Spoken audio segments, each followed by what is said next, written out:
The woman asked if the girl was ready to return, then she announced that the bet had been accepted. A few minutes later, the girl opened her eyes and heard a noise. She didn't understand where she was and believed that she was dead. The maid spoke joyfully, saying that everyone was happy to see their mistress conscious, but the girl only asked what had happened. She had absolutely no idea what was going on, who this girl was, or why they were calling her mistress. Unknown memories arose in her head, and a strange feeling told her that she needed to rest. But the maid persistently tried to wake her up and got an answer. At that moment, a gentleman entered the room, but he was immediately told that he should not come without warning. The maid tried to explain that the lady's condition was critical. The gentleman noted that he expected her to scream and try to throw objects at him as soon as she saw him. The main character looked at this man with horror. He seemed like a giant to her, so big that it was frightening. The maid informed the master that his wife had had an accident and that she needed time to recover. The gentleman merely chuckled, saying that she always behaved like that, and then added that my lady seemed to be pretending to be in love again. The girl was stunned when she realized this man was her husband. Meanwhile, he continued to say that he should have restrained himself, but now he wouldn't be coming to the mansion for a while. At that moment, she realized that she was definitely dead, but for some reason she now had a husband with whom she clearly didn't get along. She was overcome with despair. Something was clearly wrong. The maid tried to convince her mistress that she needed peace. Another servant noticed that the lady had recently been injured, so it was too early for her to get up. But the main character didn't listen. The memories of another person continued to pop up in her head. She had silver hair that fell like golden silk to her waist and bright, expressive eyes. And suddenly she remembered her name. Loporam. She was the most beautiful lady of the empire, the famous Duchess of Loporam, a mother who neglects her son, the young protagonist of the novel Torn Wings. It seemed impossible, but it seemed like she had become a character in a book she had once read. However, she tried to calm down, no matter how incredible it sounded. But she didn't understand how this happened because this girl is hardly mentioned in the plot. She actually played the role of the main character's mother and is currently unable to sleep, possibly due to pain. If all this is true, then she will have to live here.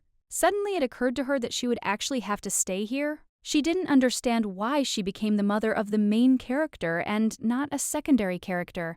Her son was completely insane. He killed people more than once. He could even kill her if she interfered with him even a little.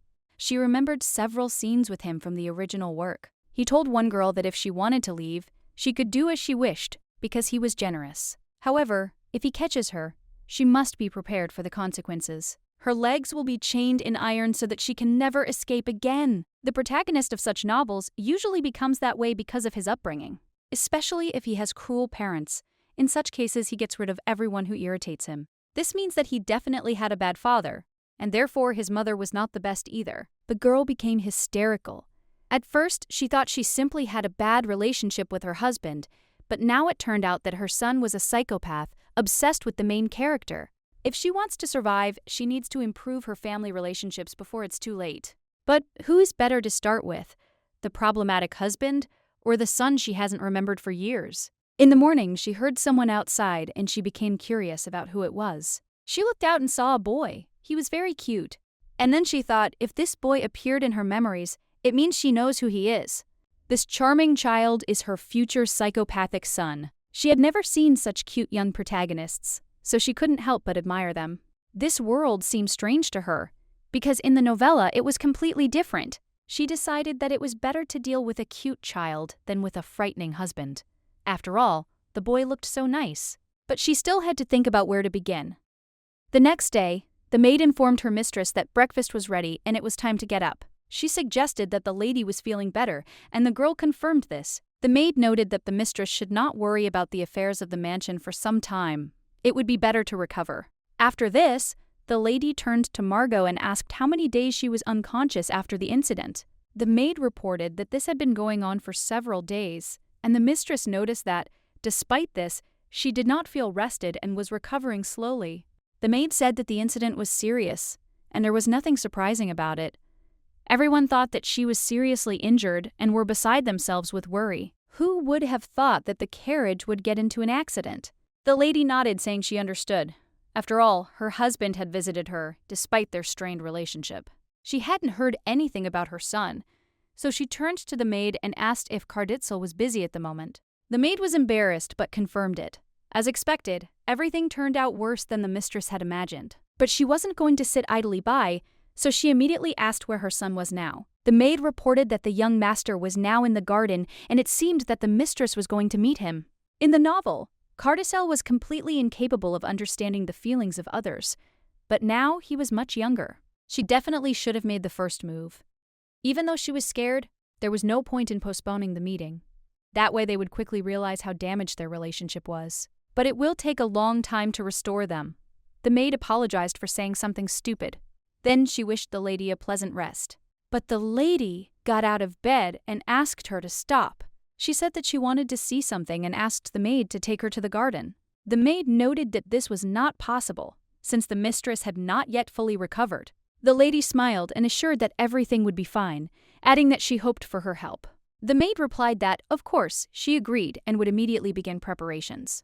Before meeting Carditzel, the garden looked amazingly beautiful. In the novel, it was covered with thorny vines to prevent the heroine from escaping. She wanted to ask again where exactly Carditzel was now, but suddenly she noticed him herself. She was delighted to see the boy. He was so cute that her heart involuntarily sank. He sat at the table and ate something with obvious pleasure. He seemed to like it, but it would be hard to find a person who doesn't like sweets. In the novel, Sheriel somehow completely forgot about such a lovely child. The boy himself, noticing his mother, looked puzzled. He had a very sweet face. He looked exactly like in the novel. She really wanted to go up to him and wipe his face. It was all covered in cream. But suddenly, the boy turned in her direction, hearing a rustling in the bushes.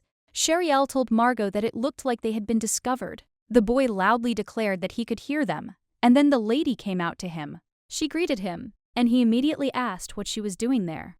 She said she was just taking a stroll in the garden and asked if he would mind if his mother joined him for tea. The guy was silent at first, then sighed and started to walk away. The lady wasn't quite sure what was happening or where he was going. She was upset because it looked like he was going to run away from her, but she couldn't let that happen. She grabbed him by the sleeve and asked him to wait. She looked at the boy, hoping that he would spare her at least a minute. He looked at her strangely but said nothing. Finally, he said that it wasn't so, pushed her away, and added sharply that he didn't need a mother. The lady was shocked. She couldn't even imagine how unsuitable she was for him. When he started to run, she tried to stop him, calling out, but he didn't turn around. Suddenly, the boy caught on a rock and fell.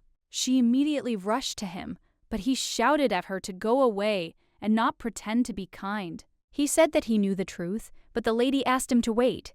He had a scrape on his knee, and his mother would help.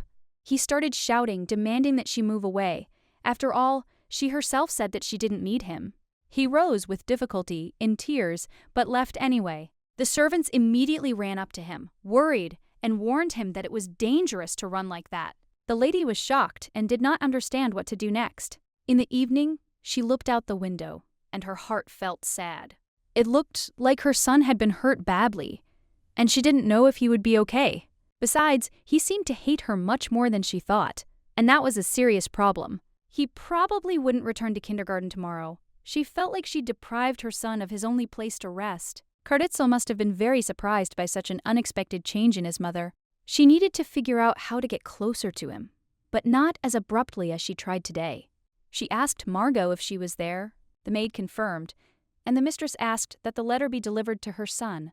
Margot was surprised and asked again, but the lady insisted. Even though it was late, the letter still had to reach him. She sincerely wants to improve her relationship with Carditzel. The maid was delighted and assured her that her mistress could rely on her. She promised that the letter would be delivered safe and sound. In the morning, the boy woke up and saw the gift again. He couldn't understand why she kept sending him all this unnecessary junk. Today, there was a teddy bear in the box. There was also a letter in which his mother asked how he slept. She noted that the weather was nice today, ordered his favorite desserts to be prepared, and wrote that he could rest peacefully in the garden. She would not disturb him. She also asked about his knee. He remembered telling her she irritated him, and now he couldn't understand why she kept sending him such letters. The servant was surprised to see that the young master had already woken up. Carditzel shuddered, trying to hide his excitement, and began to hide the letter so that no one would notice it. He threw away all the gifts, but left the letters, and the servant noticed this perfectly. The butler, hearing the door creak, thought that the gentleman would wake up again and assumed that he needed help changing his clothes. But the boy replied that he could handle it himself. Then the servant asked what to do with the teddy bear. Karditzel was silent at first, concentrating on sorting through his clothes. Only a minute later he said that he could throw the toy away again, but so that the lady would not see it. However, at the last moment, the boy changed his mind, stopped him, and asked him to wait. He told him to throw out only the box and leave the teddy bear in the room. The servant smiled and remarked that the young master seemed to really like the gift. But Karditzel quickly objected, saying that it wasn't the mother's fault at all. He simply liked the toy. The butler nodded and assured that he would only throw away the box. Then, the boy suddenly hesitated and asked the servant to stay, as he wanted to ask for something. Cheryl was delighted to see her son had replied. She immediately called Margot. The maid, noticing her mistress's joy, also rejoiced and congratulated her on the letter. Everyone was curious about what he had written. Cheryl unfolded the paper and was surprised by its contents. The letter said only one thing: no more gifts or messages. As expected, she seemed to have jumped the gun. Margot was upset, but tried not to show it. The lady sighed and said it was all right. She hadn't expected immediate success. Moreover, she emphasized, it was written beautifully, and this proved that her son was very smart. Margot agreed, noting that the letter was indeed neat and that the young gentleman was a quick learner. Despite everything, Cheryl was overjoyed. After all, this was the first time her son had written to her himself. The maid assumed that Karditzel simply didn't know her well enough yet.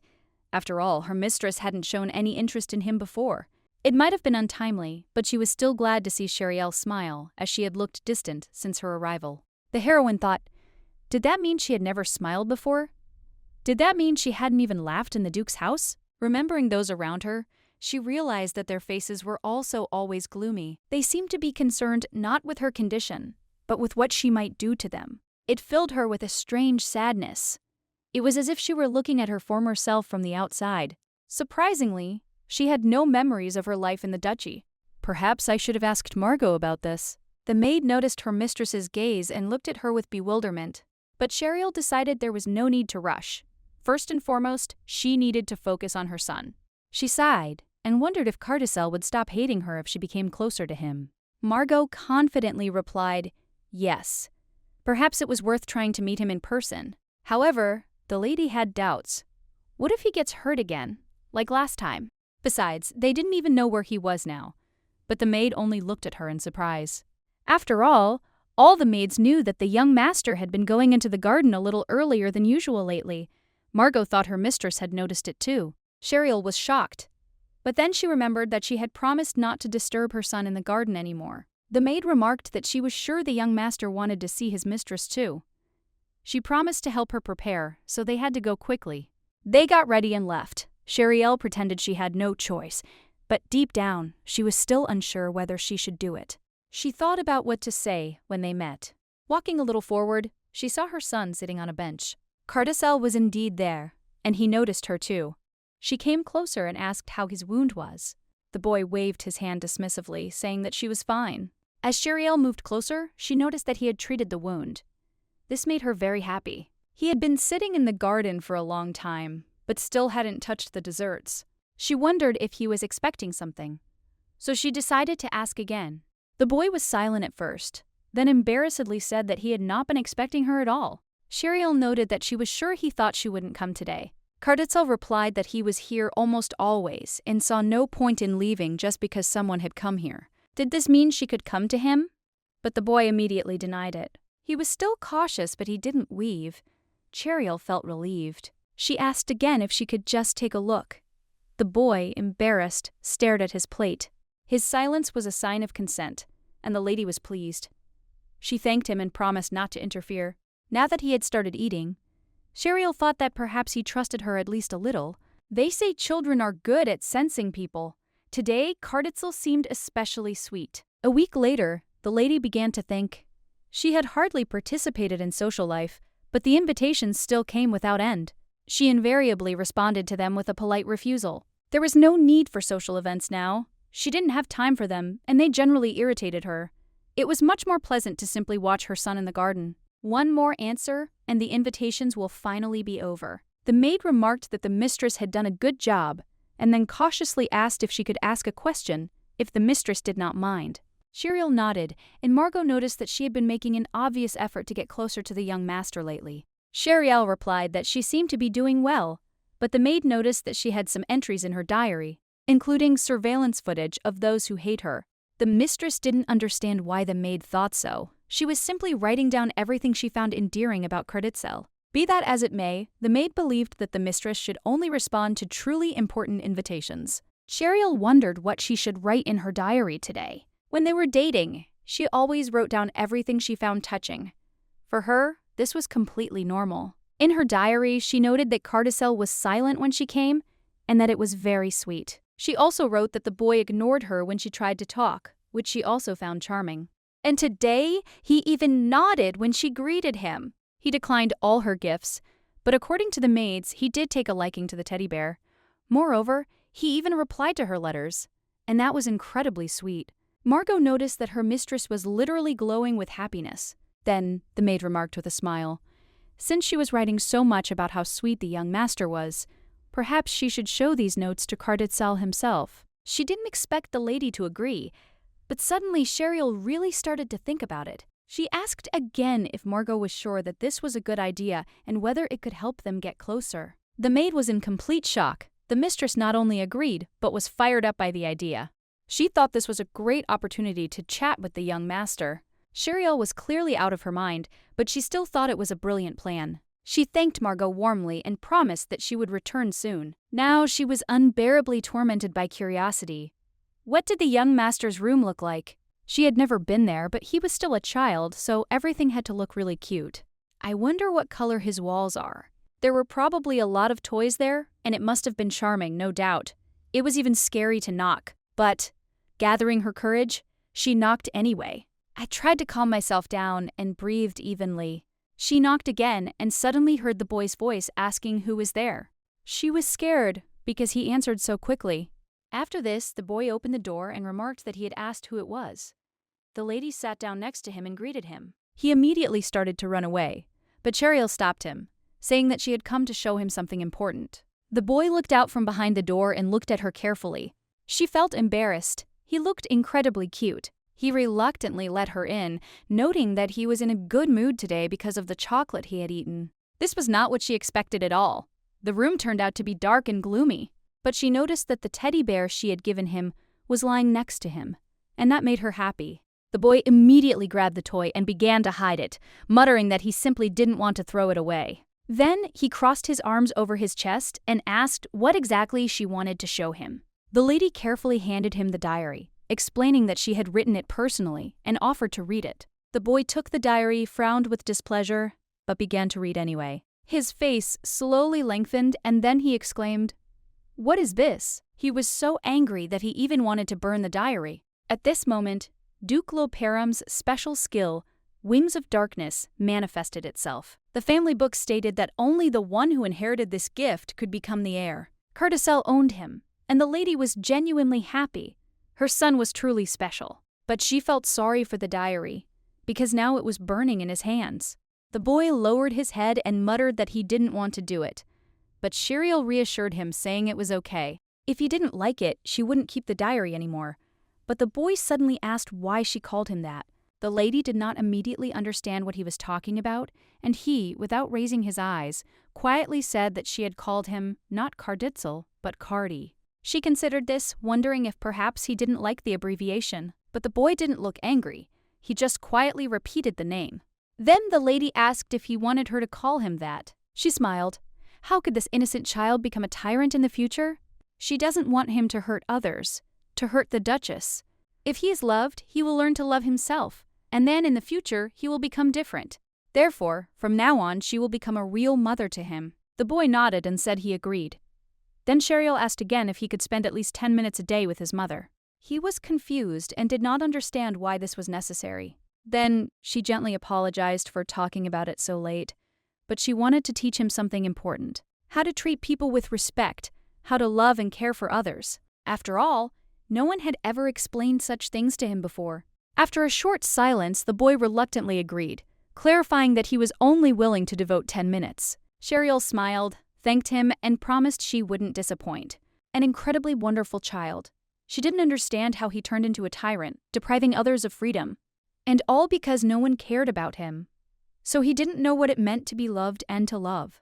If you raise Cardicel properly, he won't grow up like he did in the original story. The boy narrowed his eyes and asked what she was up to, as she looked worried. The lady replied thoughtfully that she was trying to decide where to begin. She asked him what he would do if he caught a beautiful bird. The boy answered without hesitation that he would first build a secure cage for her. The lady smiled and said that it was wonderful that he wanted to give the bird a home. But the boy immediately added that if he liked the bird, he would close it so that it could never fly away.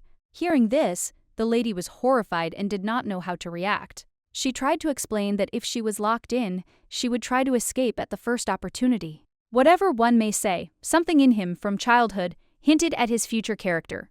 The boy noticed her confusion and asked why his mother was silent. The lady smiled tensely and said she was simply surprised at how deeply he thought. Then she suggested that they read a book together next time, and the boy reluctantly agreed. The lady couldn't understand where she had made a mistake. Was he really like this from the very beginning? She felt that the situation was much more complicated than it seemed, and now she did not know how to properly raise this child. Suddenly, a maid burst into the room, and the mistress reproachfully told her not to frighten her so much. Margot justified herself by saying that she had called her several times, but she had not answered, and so she decided that something was bothering the lady. After all, she had a sad expression on her face. The lady immediately remembered that incident with her son when he burned her diary. It's a little sad to remember, but Margot would rather not know about it. The maid assumed that the mistress was worried about the Duke's imminent return. Sheriel was surprised and asked again, meaning the tall, handsome man she met on the day of her rebirth? It was her husband and Cardicel's father. Both parents are responsible for raising a child, so perhaps this was a chance to bond with him naturally. Of course, the Duke still frightened her, but now the lady was thinking only about how to improve the relationship between her sweet son and his father. She turned to Margot and asked when exactly the Duke would return. The maid replied that unless there were any unforeseen circumstances, then in 2 days, and then added that her next question might sound rude. She was curious if the lady was going to hide when the master returned. The lady looked at her in surprise. Not understanding what she was getting at, Margot noticed that her mistress had been thinking a lot about the young master lately.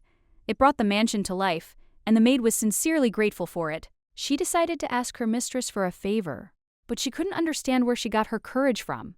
Sheriel was surprised, looking at the maid, full of enthusiasm. Margot admitted that she had no right to ask for such a thing, but she still said, "When the gentleman returns, let the lady greet him at least once, just for the sake of decency." Sheriel was taken aback by her words. It was unexpected, as she hadn't even considered such a thing, not considering it could be of any importance to others.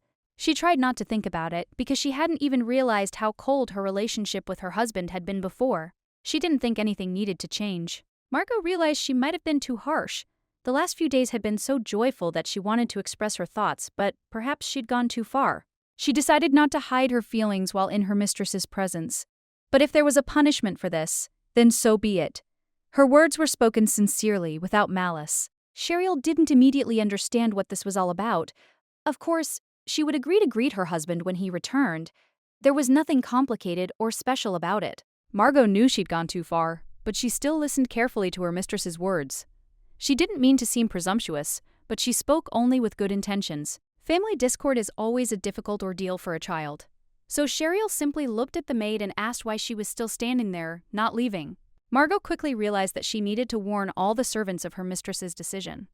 If Sheriel really intended to greet the Duke, it was important for the servants to know in advance. She won't allow her sweet little son to turn into a bloody tyrant.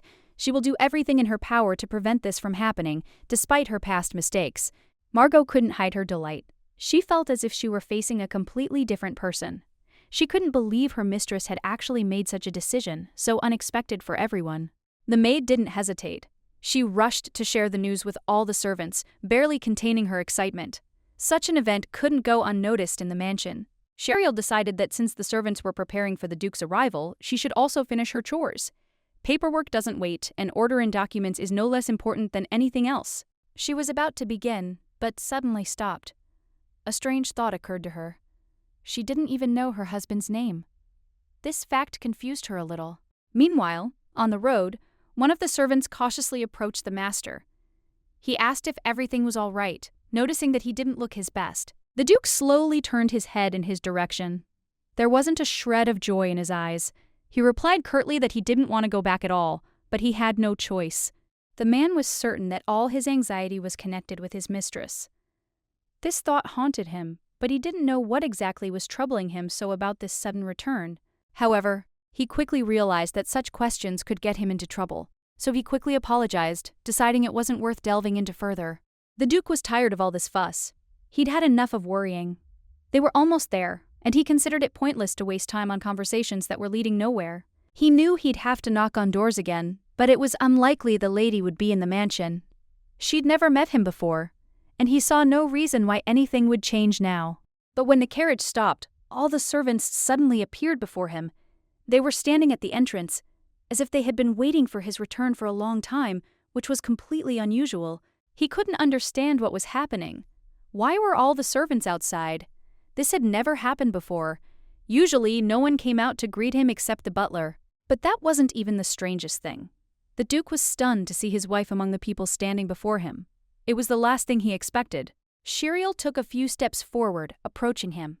He couldn't hide his surprise as he watched her. She looked different from how he remembered her. The woman smiled slightly and calmly said that she had been waiting for him. Her voice sounded so natural, as if she had truly intended to meet him from the very beginning. The Duke was so stunned that he even glanced at his assistant.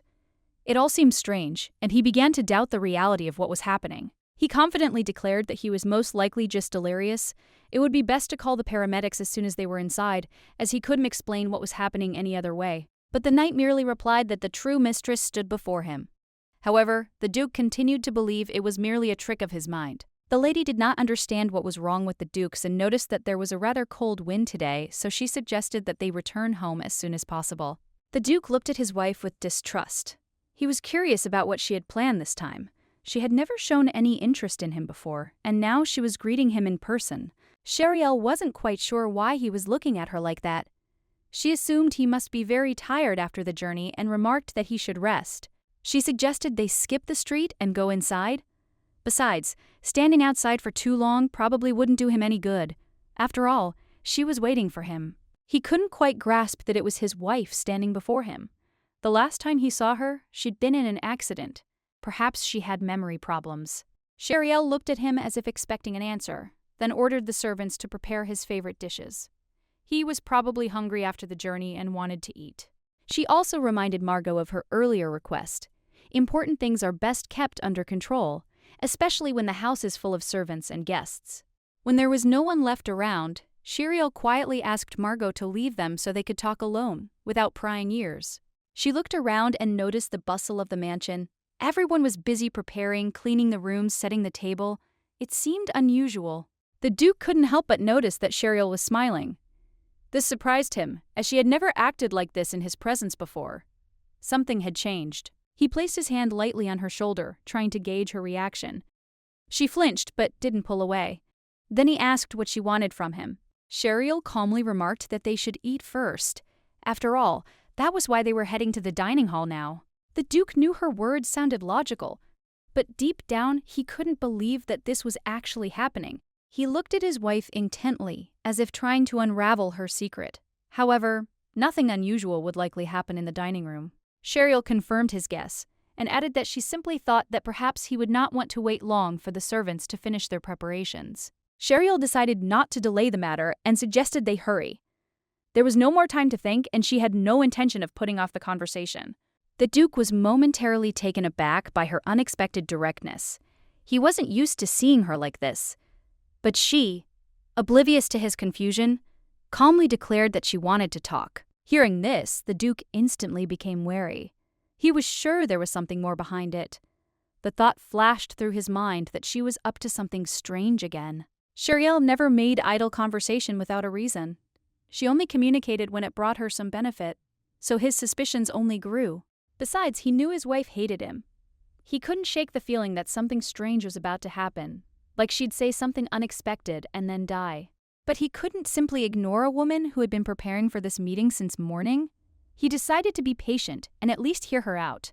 Sheriel knew that if she didn't pull herself together now, the moment would be lost, and she might never get a second chance. so she needed to say it right now. She found it difficult to start a conversation. She knew she had to lay the groundwork first to get the conversation going, otherwise he'd cut her off right away. The Duke noticed her hesitation, but still asked what exactly she wanted to say. He was clearly losing his patience, but he tried to maintain his composure. He impatiently asked her not to drag it out and just tell him everything at once.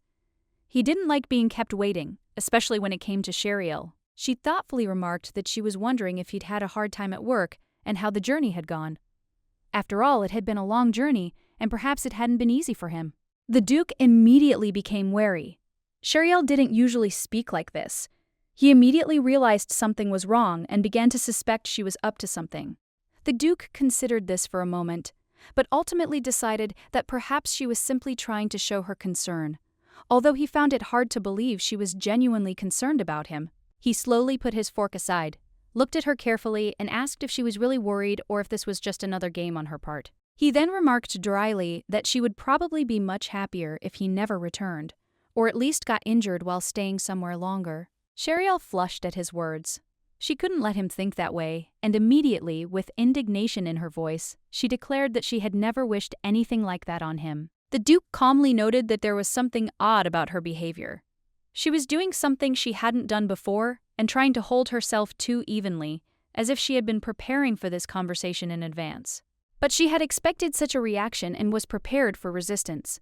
So, gathering her thoughts, she tried not to lose her composure and continued with what she had planned. She firmly stated that they had a son, but the Duke seemed confused as to where she was heading. He frowned slightly, wondering where this conversation would lead. Then Sheriel clarified that she wanted to talk about Carticel, specifically about his upbringing. They both needed to pay more attention to him, otherwise it would affect the child.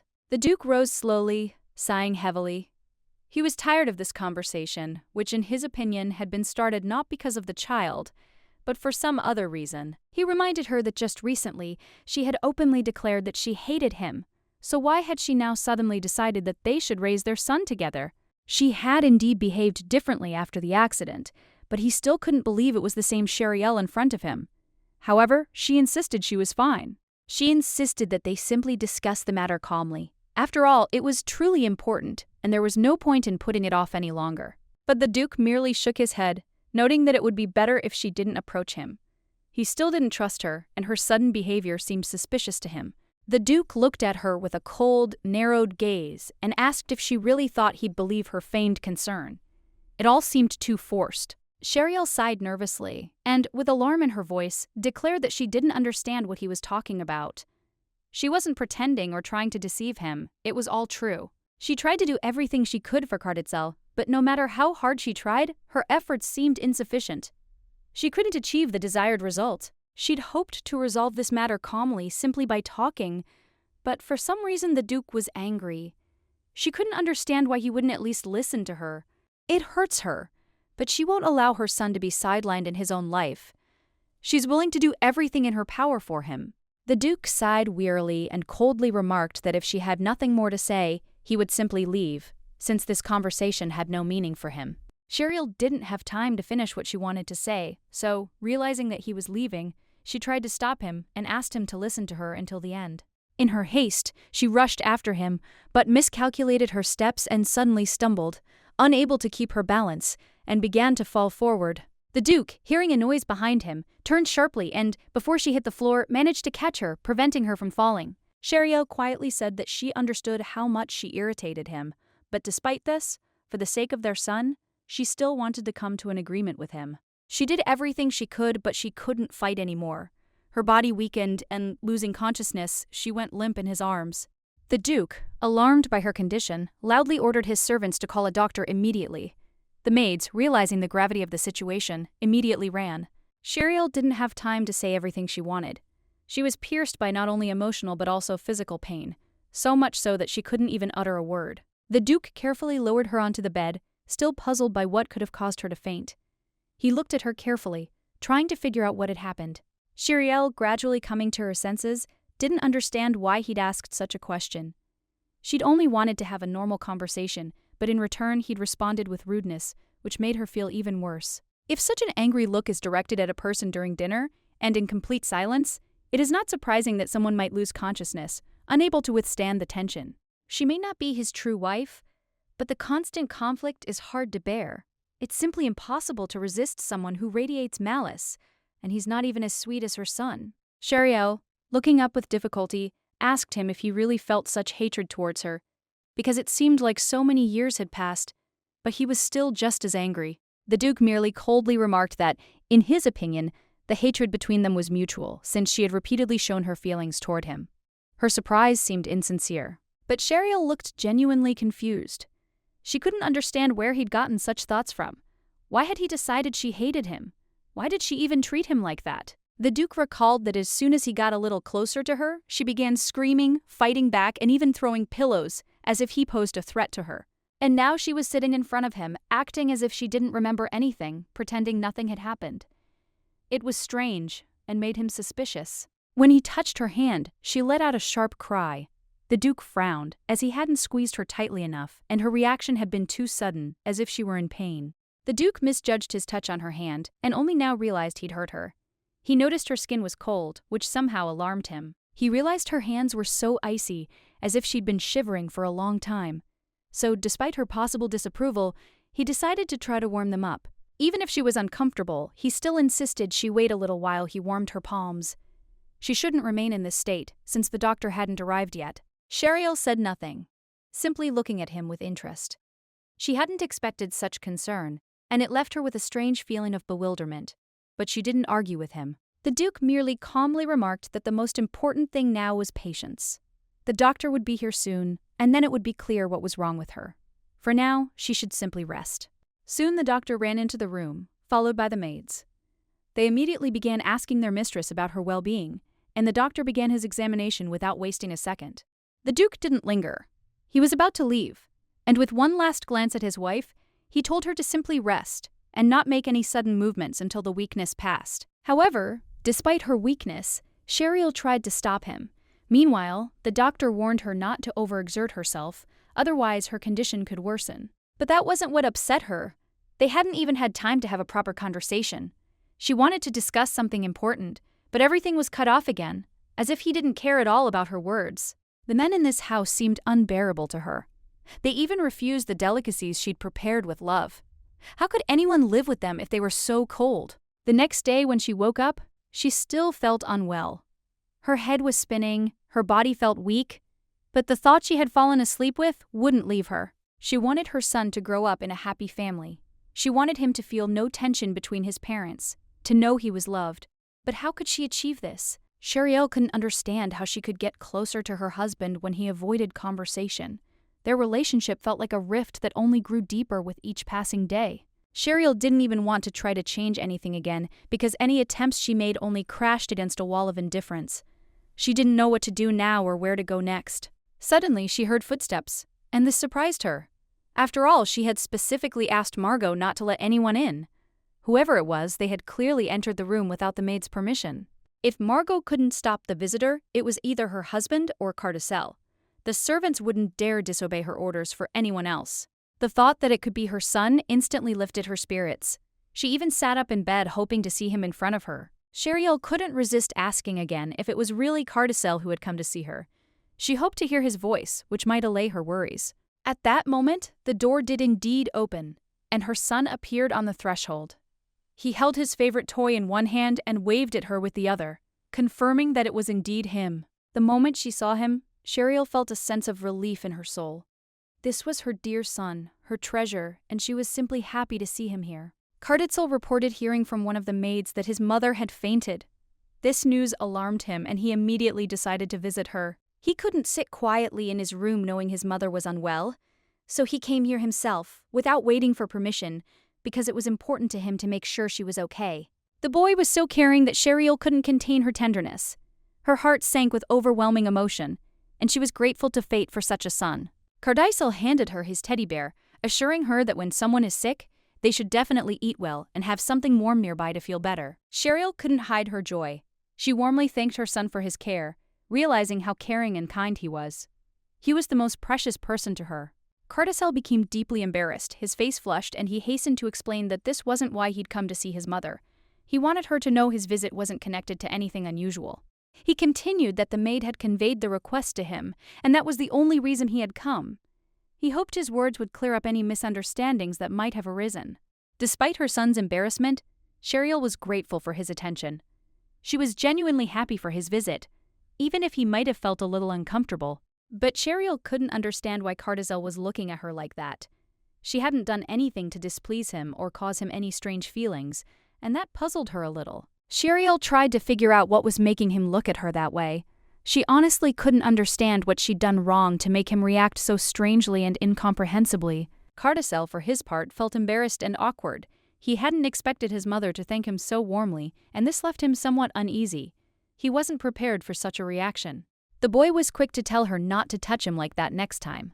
It wasn't what he was used to, and he felt uncomfortable with the way his mother stroked him. Sheriel immediately apologized, promising that next time she would try to be more restrained and not do anything that might embarrass her son. She didn't want to worry him. But Cardizel, with concern in his voice, added that if she was so tired that she fainted, she shouldn't eat at the same table with her father. This worried him greatly. He expressed his concern, and this became the cause of his anger.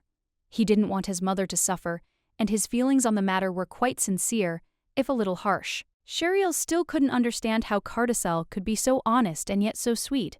He was so simple in his feelings that it struck her even more than his words. Sheriel noticed that her son seemed to be confused by her behavior, and she was trying to adjust to the situation. She hoped that with time, things would improve, and that this wouldn't happen again. Cardizel asked in surprise if she was really trying so hard to make things right. She confirmed his words, explaining that all this was happening because he was her husband and his father. Sheriel added that she also doesn't want to be around someone so scary, but she does all this for the sake of her son's happiness and well-being, so that he feels good and comfortable. The boy, unable to contain his emotions, asked if he was truly more important than everyone else. He wanted to understand to what extent his mother was willing to make him a priority in her life, and whether he would always come first. Sheriel firmly replied that nothing was more important than her son.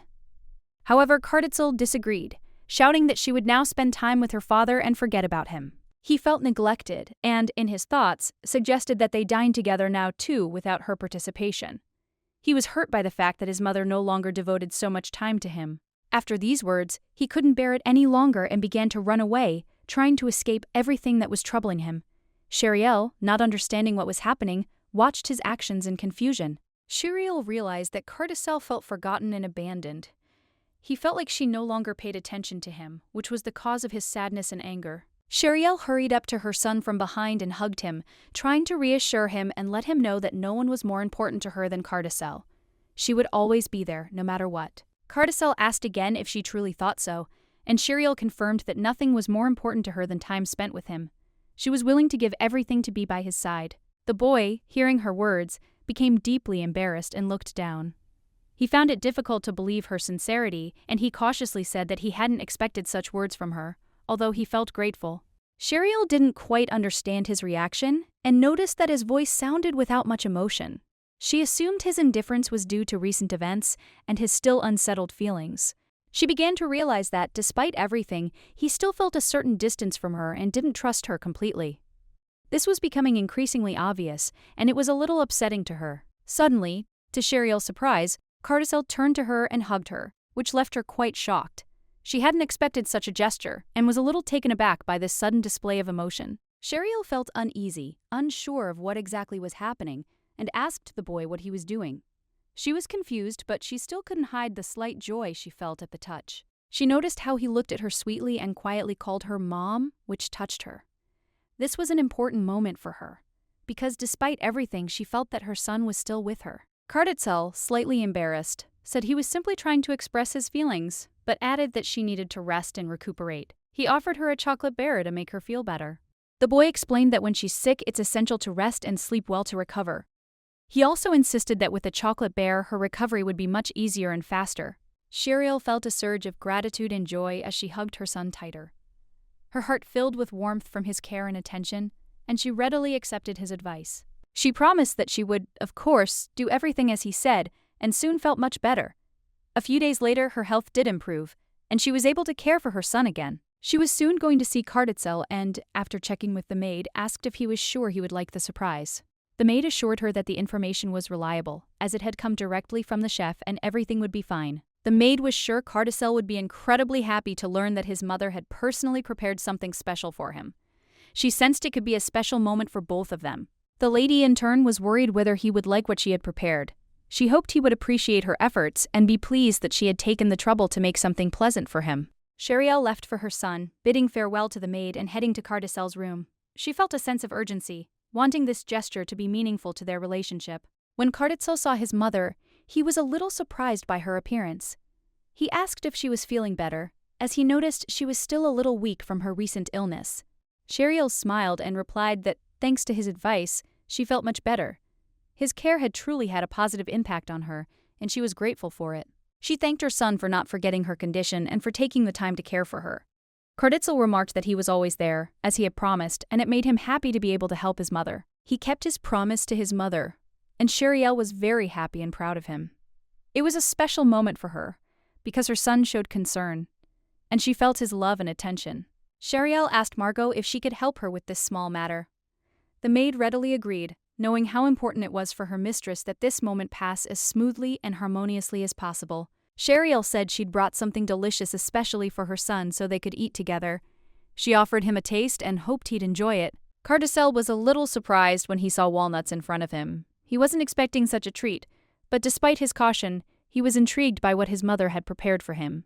Looking at the nuts, he thought nobles usually ate such things with forks, but he found it much more convenient to try them with his hands. He couldn't hide his curiosity and desire to try everything offered to him. His mother tried very hard, wanting her son to be happy and feel cared for.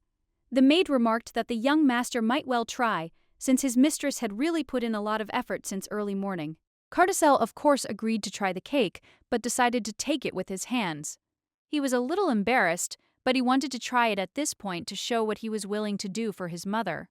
The boy looked delightful as he listened attentively to his mother describe her creation. He was intrigued by the process and eager to understand what she had so excitedly prepared for him. When he tasted the cake, his expression changed slightly. He paused, and his reaction was somewhat odd, causing the mistress and maid to become slightly wary and await his assessment. Sheriel and Margot eagerly awaited Carticel's reaction. They exchanged glances and, hesitating to break the silence, asked him how he liked the cake, hoping for at least some positive response. The boy, with obvious disdain, said the cake was simply disgusting. His words were frank, and this greatly upset the lady, who had been trying to make him happy with her baking. The lady was on the verge of tears, her efforts in vain. She sadly replied that she understood perfectly and now felt like a failure. She hadn't expected her cake to provoke such a reaction. She wondered if she should have added more sugar, or if the dough hadn't turned out quite as she'd hoped. She immediately sensed she'd made a mistake somewhere in the cooking process. Sheriel apologized, saying the first time is always hard, and promised to do much better next time. She was prepared to put in more effort next time. Carticel asked in surprise if she had actually made the cake herself. He clearly couldn't believe his mother had decided to bake something with her own hands, as he had never seen her do such a thing before. Sheriel remarked that she'd heard Castle say he liked this kind of cake before, and decided to try making it herself. She admitted she might have gotten it wrong, but she couldn't be sure. But suddenly, she noticed that Carticel continued eating the cake, despite his initial words. This was unexpected, and she was even a little surprised by his decision, as she hadn't expected him to continue eating. Carticel continued to eat the cake, despite everything. The lady tried to convince him that everything was fine and that he shouldn't force himself to eat it if he didn't like it, but he remained adamant, continuing to eat it. The boy noted that he was not forcing himself and expressed his point of view. He really liked it, and he did not understand why his mother was so worried about his first impression. He continued eating because he enjoyed it and even asked the maid for another piece. This was his way of showing that he didn't really dislike the cake as much as he'd said before. Sheriel was sure the cake tasted terrible, but Carticel pointed out that he just needed to taste it. He continued to assure her it wasn't as bad as she imagined. The lady was overjoyed to see her son continue eating the cake. She smiled genuinely at him, sensing that he truly appreciated her efforts, and it made her day a little brighter.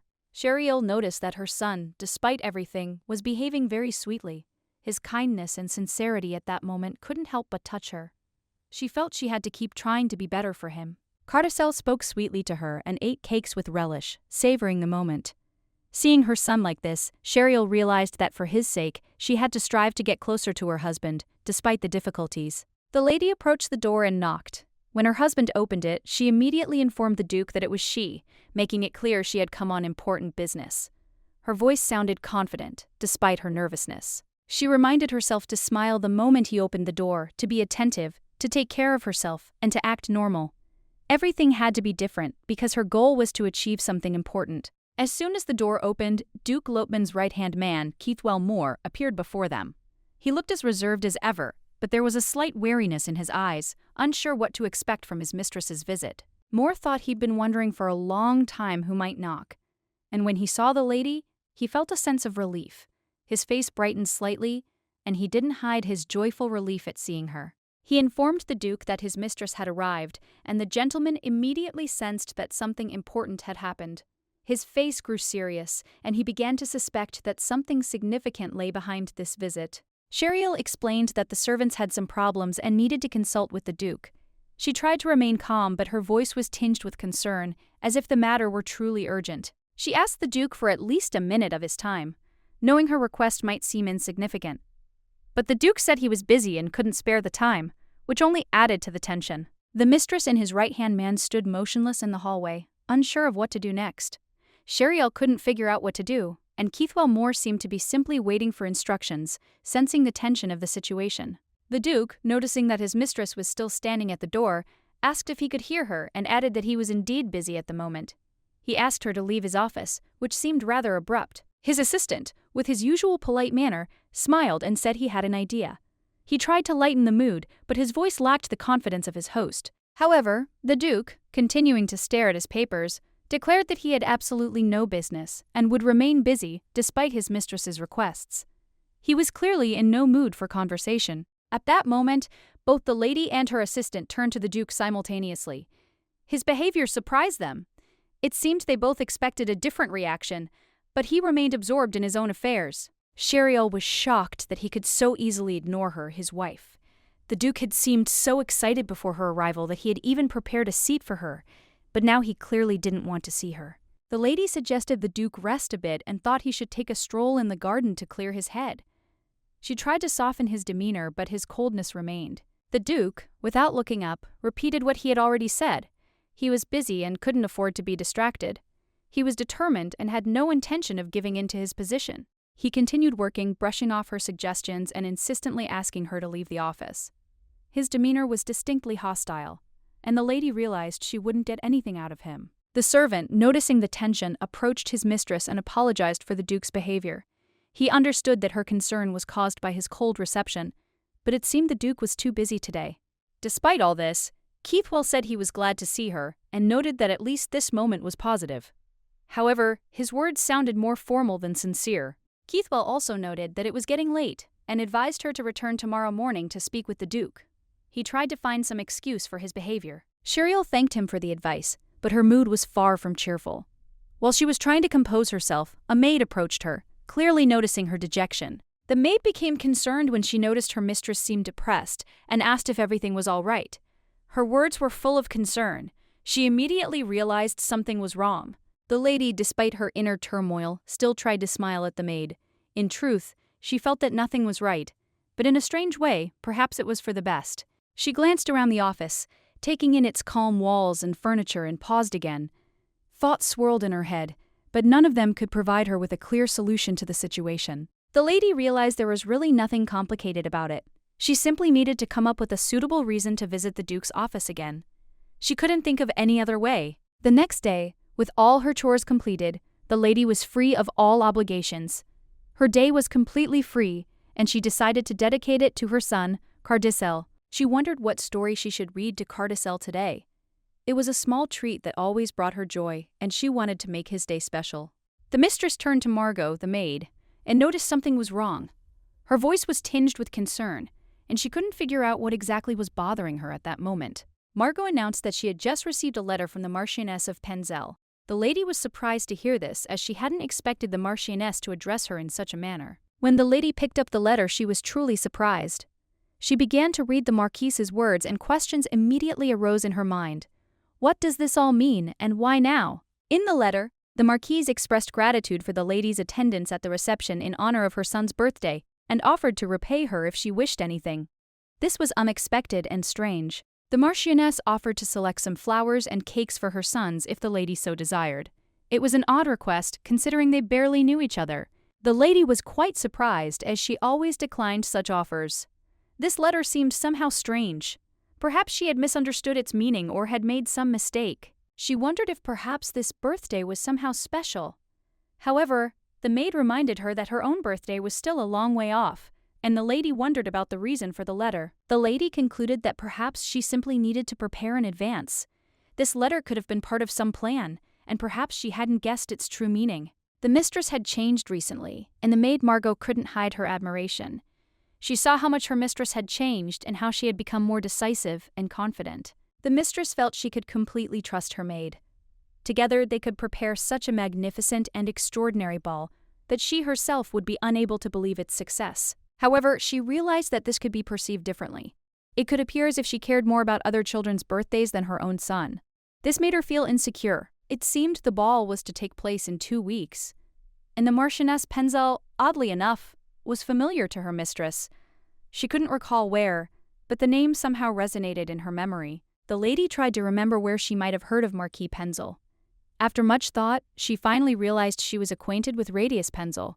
The name was connected to her past. As the name popped into her head, the lady felt a wave of fear. She recalled details that suddenly filled her with unease, causing her a sense of unease she hadn't anticipated. The whole point was that in the novel Torn Wings, Radius Penzel was the main character's assistant and Cardazel killed him.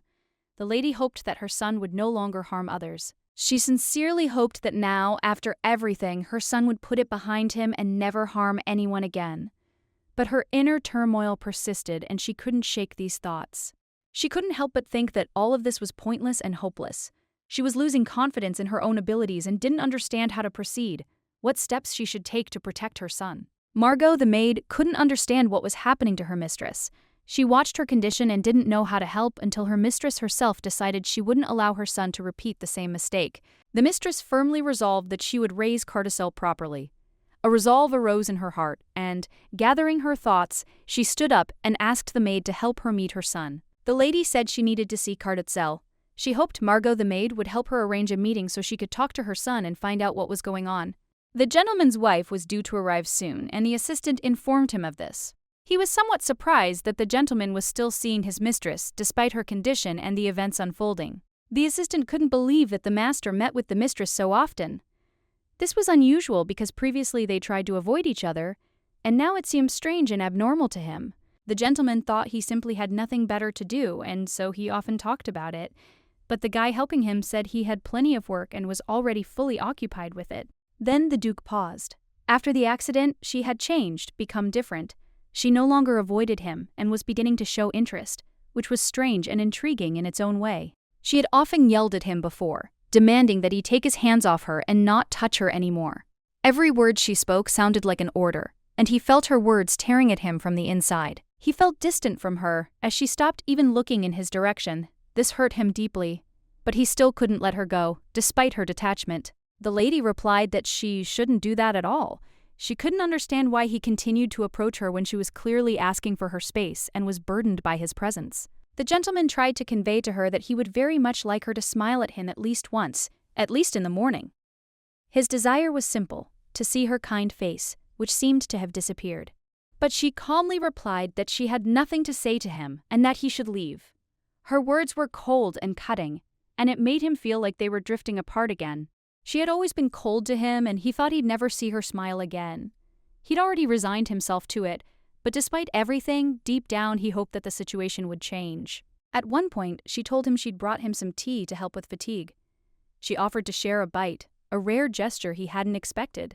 She also mentioned that she'd heard he was patrolling the local area today and would like to join him. It was unexpected, but there was a certain concern in her voice that hadn't been there before. She offered him a break and a chat, offering, as she put it, a delicious pie from a local bakery. This offer was not only a simple treat, but also an attempt to ease the tension between them. Sheriel felt like she, too, might smile when he returned. Perhaps it was her attempt to somehow establish contact, and her words carried a hint of hope that the situation would improve. At least, that's what he hoped. Even if the likelihood was slim, he still waited and hoped that maybe this day would bring at least a few warm moments between them. Suddenly, his assistant turned to him and remarked that the Duke was working too hard. He watched with concern how overloaded his master was, and believed he needed some rest. But the gentleman replied that it was no big deal, adding that work had always been a part of his life. He also tore a page out of his notebook, continuing to jot down his thoughts. The assistant wasn't sure what to do, but he noticed that the Duke's wife was late. This caused him further concern, and he suggested the Duke go and check on the situation. But the Duke, irritated, said that all this was greatly troubling him. He disliked such delays and lack of information, so his mood became even more tense than before. He added that he could easily wither away from boredom and fatigue in this office, so he decided it would be better to take a walk. The Duke didn't want to remain in a closed space and feel under pressure any longer. The servant couldn't figure out where the Duke was headed, as there were still many documents left to be processed in the office. He expected the work to continue, but the Duke decided to leave. The gentleman calmly said that he had to help with these documents. However, in reality, he no longer wanted to delve into the work, and the thought of the paperwork weighed on him. The assistant agreed with the Duke, because he really had to help, but nevertheless, he could not get rid of the feeling that he did not want to continue dealing with these matters. The Duke understood that if he were to go after his wife, she would most likely be in the garden. He, however, did not discuss this, believing that his plans did not depend on where exactly he found her. He asked his assistant not to talk nonsense. If they did meet, it would be by chance. He wasn't planning on long conversations, he was simply leaving, determined not to sit in his office all day anymore. The Duke quickly left, no longer wanting to make excuses for spending all this time in his office. He decided he could now devote his attention to more important matters and not be stuck in one place. As he walked down the corridor, the Duke suddenly heard a child's voice. He thought it was probably his son, who was nearby as always. It was unexpected, but familiar to him. The lady, worried, asked Carticel why he thought she was lying to him. Her questions were tinged with concern, as she couldn't understand why the boy had begun to doubt her words. The boy shouted that she always came to his father first and insisted that she always said he was the most important thing to her. He was upset that his mother now looked like she didn't love him. The boy believed it was crucial for her to be close to his father. This statement was a complete misunderstanding, as he couldn't yet understand the complex relationship between his parents. The Duke, overhearing this conversation, was very surprised. He hadn't expected such a conversation about him and Cheriel, one that was truly full of innuendo, to take place right under his nose. The lady was also confused by this conversation, unsure how to explain to Carticel how she truly felt. This created additional difficulties in their relationship, which did not please her. The Duke was confused. He stood there, eavesdropping on the conversation, unable to understand how he had managed to find himself in such a strange situation, where everything seemed so unpredictable and complicated. He thought about his wife. His heart had long been tied to this feeling. He couldn't understand why it was so difficult to understand her when she wouldn't reveal her true feelings to him. The Duke finally heard Cheriel say that she liked Carticel much more than he did. It was hard to take, especially considering she shouldn't have said such things. Hearing such words was unpleasant for the Duke. He felt not only disappointment but also irritation. This added even more tension to a relationship that was already difficult. But every time she told the boy this, he declared she was lying to him. Carticel couldn't understand her words and constantly tried to find the truth in her answers, but she couldn't explain it to him. However, the lady confidently declared that she was not lying, and that was precisely why she had come to him to ask if he would like to play with the Marquis of Penzel's son. The offer sounded important to her. The boy asked again, looking at his mother in surprise. She confirmed that she had indeed been invited there, to the meeting. This was unexpected information for him, but he still decided he needed to listen to his mother. The Marquis sent his mistress an invitation to a party in honor of his birthday. She suggested the boy go with her, believing it would be a good opportunity for him. The boy was surprised at first, but remained silent. He didn't know how to react to such a proposal. It wasn't what he expected, and he couldn't decide right away. Then, with a look of confusion, he looked at Mom and said that they would probably need to bring a gift. He wasn't sure, but he felt it was part of the obligation they were under. Cheriel smiled and said it would be better if she brought a gift. She thought it was an important detail that would add fun and joy to the event, and she wanted everything to go well. However, she suddenly saw Carticel burst into tears. He began shouting that she hadn't given him anything, and this shocked her. Her heart sank at the boy's pain.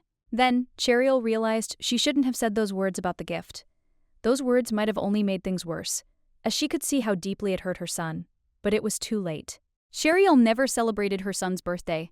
It was a painful day for her, and she couldn't bring herself to celebrate it. Every year she passed it by, oblivious to its significance. The boy asked her if she thought things would finally get better after so many years. His voice was desperate, and he screamed that it seemed like she was trying to hurt him again, like before. In the past, she'd ordered him to call her mom because his voice distracted her. She couldn't stand his requests, his crying, and this caused an even greater distance between them. These were Cheryle's memories that haunted her. She had treated her child so cruelly that she couldn't understand how she could have done it. Such memories pained her. Cheryl moved closer to the boy and quietly told him that his mother had truly changed. She tried to find the words to explain it, but she could see that her son didn't believe her and wasn't ready to forgive. However, the boy decided he didn't need his mother. He didn't want anyone else in his life believing everyone had abandoned him and no longer understood him. His heart was filled with bitterness and loneliness. He continued to cry and say he no longer believed her. It was a bitter, painful confession. The boy couldn't believe his mother had changed and now truly wanted to be with him. She said his voice irritated her, which only made him even more upset. The boy continued to cry, his heart breaking with pain. And he kept repeating that today was his birthday, but no one noticed. Cheryl didn't see anything unusual in this. She thought the boy was simply demanding too much attention, not realizing that his words were an expression of deep pain and loneliness. The boy, with tears in his eyes, asked if she was going to congratulate him. He desperately longed for at least a little care and recognition on this day, but it seemed his mother didn't see his needs. He wanted her to congratulate him truly, to show him attention and love. He dreamed that his congratulations would be sincere, and not just a formality. But Cheryl replied that he should stop acting like a child. She couldn't understand why he still clung to such childish desires, but her words sounded cold and distant. The boy continued to cry, even harder, because he wanted his mother to pay attention to him. He longed to feel her love, but she remained closed and inaccessible to him. He cried just like he had back then, in those days when he was little. At that moment, he again felt like a helpless, lonely child who couldn't find his place in the world. These fragments of Cheryl's memories were terrible. They tormented her like a heavy burden that wouldn't let go. She felt the memories of these moments continue to torment her. The protagonist felt such pain that if she could have comforted her son in those moments, she would have. She would have certainly tried to regain his trust and love, but she wasn't ready then. If she could have congratulated him then as he wanted, she would have done so. But now that it was all over, she decided to ask his forgiveness, hoping to ease his pain at least a little. She couldn't forgive herself for treating this little boy the way she did. She couldn't understand how she could have remained cold and distant for so long, not seeing how much he suffered from her indifference. The boy screamed that he hated her. His words were filled with pain, and he couldn't hide the feeling. He desperately wanted her to understand how much he was suffering. He continued to cry, repeating that he truly hated her. Every word he uttered sounded like an accusation, as if he were trying to get it out but couldn't find any comfort. Mom continued to apologize, blaming herself for leaving him alone. She tried to find words of comfort, but her own guilt prevented her from calming him. She said she couldn't help, that she didn't know how to show love, and promised it wouldn't happen again. But her words rang hollow, and the boy couldn't believe them. She took him in her arms and told him she would give him love like no one else could. But words couldn't heal the pain he felt in his heart. The boy kept repeating that he hated her, refusing to accept her words. But his mother insisted that she loved him very much and that she would do anything for him. She suggested throwing a grand banquet in honor of his birthday. It was a gesture to regain his favor, but the boy wasn't sure that was what he wanted. But the boy noticed he didn't like having too many people around. He didn't want the party to be too loud.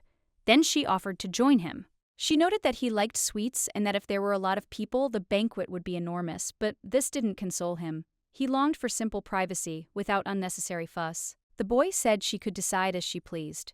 He was willing to let her make her own decisions without trying to influence them. He didn't care, as long as someone heard him. His mother reminded him that this was a special day for him. She wanted to make it a celebration, but she felt she might not be able to meet all his expectations. She wanted to give him something nice, asking him what he would like. The boy paused, his eyes flickering with uncertainty, but he couldn't answer right away, his thoughts confused. He said he simply wanted congratulations, but she didn't hear him right away and asked him to repeat it. It wasn't a request, but a quiet, almost weightless wish. He said again that he simply wanted to be congratulated. These simple words meant the most to him, even though he didn't know if they could change anything in their relationship. The lady recalled her son's past, and a heaviness arose in her heart. These memories tormented her so much that even now she felt tears welling up. She promised to do her best, but warned that it would take time. She didn't know if she'd be able to keep her promises, but she hoped everything would work out. The boy bowed his head and said he wanted to be congratulated before anyone else. His words were full of hope, even though he knew it might not happen. She was a little upset, unsure of what to say. She simply looked at him, knowing that despite her efforts, he still needed more time and love. She hoped he'd make some time for her tomorrow. She dreamed they could at least spend a little of his day together, despite all the unspoken things they hadn't said. She suggested throwing a party in his favorite garden, asking his opinion. It was her way of making the day meaningful to him, even if he didn't ask for much. She hugged him, and the boy said he agreed. Despite his hurt, he still agreed to her proposal, perhaps because he wanted to feel at least a drop of her love. The Duke stood by the door the entire time, watching everything that was happening. He remembered that the next day he had to go to the garden, where an important party was planned. Tomorrow promised to be quite a long day, so he needed to prepare in advance. Plans were already forming in his head, and he knew he needed to be prepared for what might happen. The next day, everyone around congratulated the little gentleman on his birthday. Surrounded by attention, Carditzel received congratulations from everyone present. The Duke noticed that it was especially noisy that day.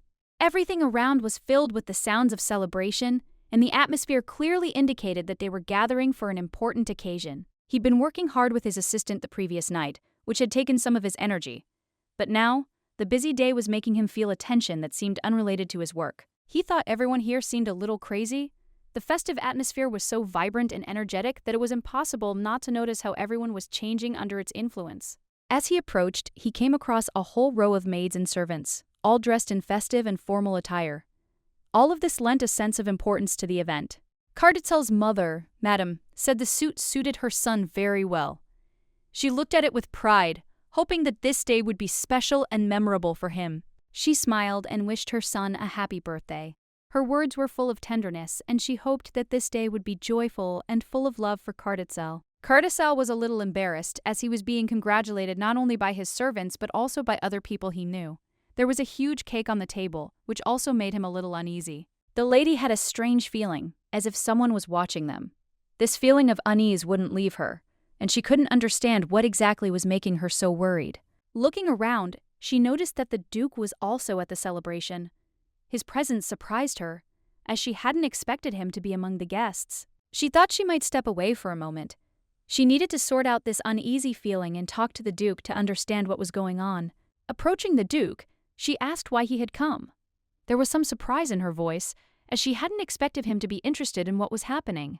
The gentleman smiled and asked what was going on, noticing that she was wearing a rather funny-looking hat. He was clearly in the mood for a joke. She replied that the hat wasn't funny, but rather that it was actually quite difficult to make. Her words were serious, though she sensed the conversation would be lighthearted. However, the most important thing right now was that they were having a birthday party for their son. She hoped everyone would be happy, and that the day wouldn't turn into some kind of chaos. Carditzel didn't like it when there were too many people, so she decided to hold the party here, so that he would feel comfortable and not worry about the crowd. The Duke didn't quite understand why she continued to do something she'd never done before. He couldn't understand how she could have changed so much by deciding to spend the holiday. The Duke was usually stern and disliked such events, but today he was generous with his questions. His interest in the proceedings was strange and even a little irritating. She noticed that her son was very sweet. She was genuinely proud of him because, despite his personality, he was charming in his own way, and she tried not to forget that. The Duke remarked that she had left her son with the nanny because she found it repulsive even to touch him. It was a strange and painful reproach, one that weighed heavily on her. The lady said it was strange, but despite everything, her son was so sweet and energetic, although sometimes she still remembered the emotions she had experienced before. The Duke said she had changed, that she now behaved like a different person. It was noticeable, and he even began to think she was only pretending to be herself. The lady replied that it was all related to her changes. She suggested that they raise their son together, hoping this would help them restore their connection and harmony. The gentleman was greatly surprised and noticed that the lady called her son by his given name but still addressed him as Duke. This moment left him touched and raised questions. He was surprised to note that she couldn't even remember his name, since they had never used it in all this time. This clearly made him question their relationship. The lady tried to remember his name by addressing Margot, but she was unsuccessful, as she never used it. It was strange to her, but she didn't know what to do. She tried to say his name, but the Duke interrupted her, insisting she say it right then and there. He persisted, not understanding the difficulty. He didn't understand why she couldn't say his name for so long, since it didn't seem like such a big deal to him. He was simply surprised by her hesitation. The lady became alarmed and finally called him Kian. This name, shortened and unexpected, evoked mixed feelings in the Duke, which was unusual for him. The Duke was deeply embarrassed. Hearing his name abbreviated and spoken so tenderly, it embarrassed him even more. He hadn't expected that from her. She noticed that he liked it when she addressed him so softly and asked what he thought about it. She waited to see his reaction. The gentleman simply blushed, his face turning bright red. He couldn't respond and simply remained silent, his reaction clearly caused by the unexpectedness of what was happening. The lady realized she couldn't remember his full name. This made her feel uneasy, and she realized she would have to do something to avoid any embarrassment. It seemed she hadn't been able to cope with the situation. Normally, she would have put up a barrier in the relationship, but now her anxiety only increased. She didn't know how to get out of it. The Duke didn't understand why she suddenly called him by his shortened name. It made him wonder what was going on between them and why everything had changed so much. He thought that perhaps she really had changed. There was something distinctly new in her behavior, and it made him feel unsure and even a little confused. She asked him again if he really liked it. Her words were sincere, and she was trying to understand how he perceived her changes and new approach. The Duke told her to call him whatever she wanted. He informed her that he wasn't finished with his work and that it was time for him to leave. His response was quick, and he clearly wanted to end the conversation. He left quickly, and the lady felt a slight disappointment. Although she was glad she had finally been able to do something, she was upset that their conversation had been interrupted like that. Meanwhile, Carticel approached his mother and tugged at her skirt. He wanted to know what she had talked about with her father. His interest was obvious, and he couldn't help but notice her unease. The boy asked what she had told his father. He noticed something was wrong and couldn't understand why she was acting so strangely in the Duke's presence. The lady was surprised by his question and replied that it was nothing special, really. But her words couldn't hide the slight confusion she felt at that moment. She thought perhaps he wanted his dad to congratulate him. She couldn't understand how she could have missed this moment and disregarded her son's wishes on such a day. The lady apologized, explaining that Carticel was simply angry because his mother hadn't invited his father to the party. That explained his mood. She noted that his father had actually come to wish him a happy birthday. However, he was too busy to stay long, which greatly upset the boy. He was only able to come for a moment, as he was busy with other matters. He couldn't approach his son personally, which upset Carticel, who had expected more attention. The boy became angry. He didn't want to hear any more talk about his father and expressed his displeasure, because once again it all came down to his father's failure to congratulate him. The lady reminded him that the party was still going on. She tried to immortalize this moment so that Carticel wouldn't lose the joy of the day, despite his displeasure. She asked her son to speak louder because she couldn't hear him. Her words were thoughtful, trying to pay attention to his words so that everything wouldn't go wrong. The boy took her hand and told her they had made a cake. He was proud of it and wanted to share his accomplishment with his mother, hoping it would cheer her up a little. The lady was surprised, unsure what to do when he was so sweet. His simple desire to show her the cake was so touching that she couldn't help but feel it. The boy approached her, offering to try the cake. He was confident it had turned out better than usual. He was ready to share his small achievement with her. This cake was made with ingredients carefully selected by the lady. She chose everything with special care, hoping her son would love the result. The lady said she didn't bake the cake herself, but she hoped Carticel would be pleased. She carefully selected the ingredients and hoped she had created something special. The boy hoped she would congratulate him. He expected his mother to recognize his efforts, like everyone else's, and to feel that this day was truly important to him. It was so sweet. He felt his efforts were appreciated, and that meant more to him than words. The moment was filled with love and warmth. The lady was surprised and said that of course she wouldn't forget this moment. Her son's birthday was the most important day for her, and she definitely couldn't forget such a special day. The lady remarked that this party was a kind of compensation for all the moments she had missed before. It was like a recompense for lost joys. She was sure the next moment would be even more joyful. It was then that she saw the boy smile for the first time, and that smile touched her heart. The boy asked if she was smiling, but the lady couldn't understand the source of such sadness.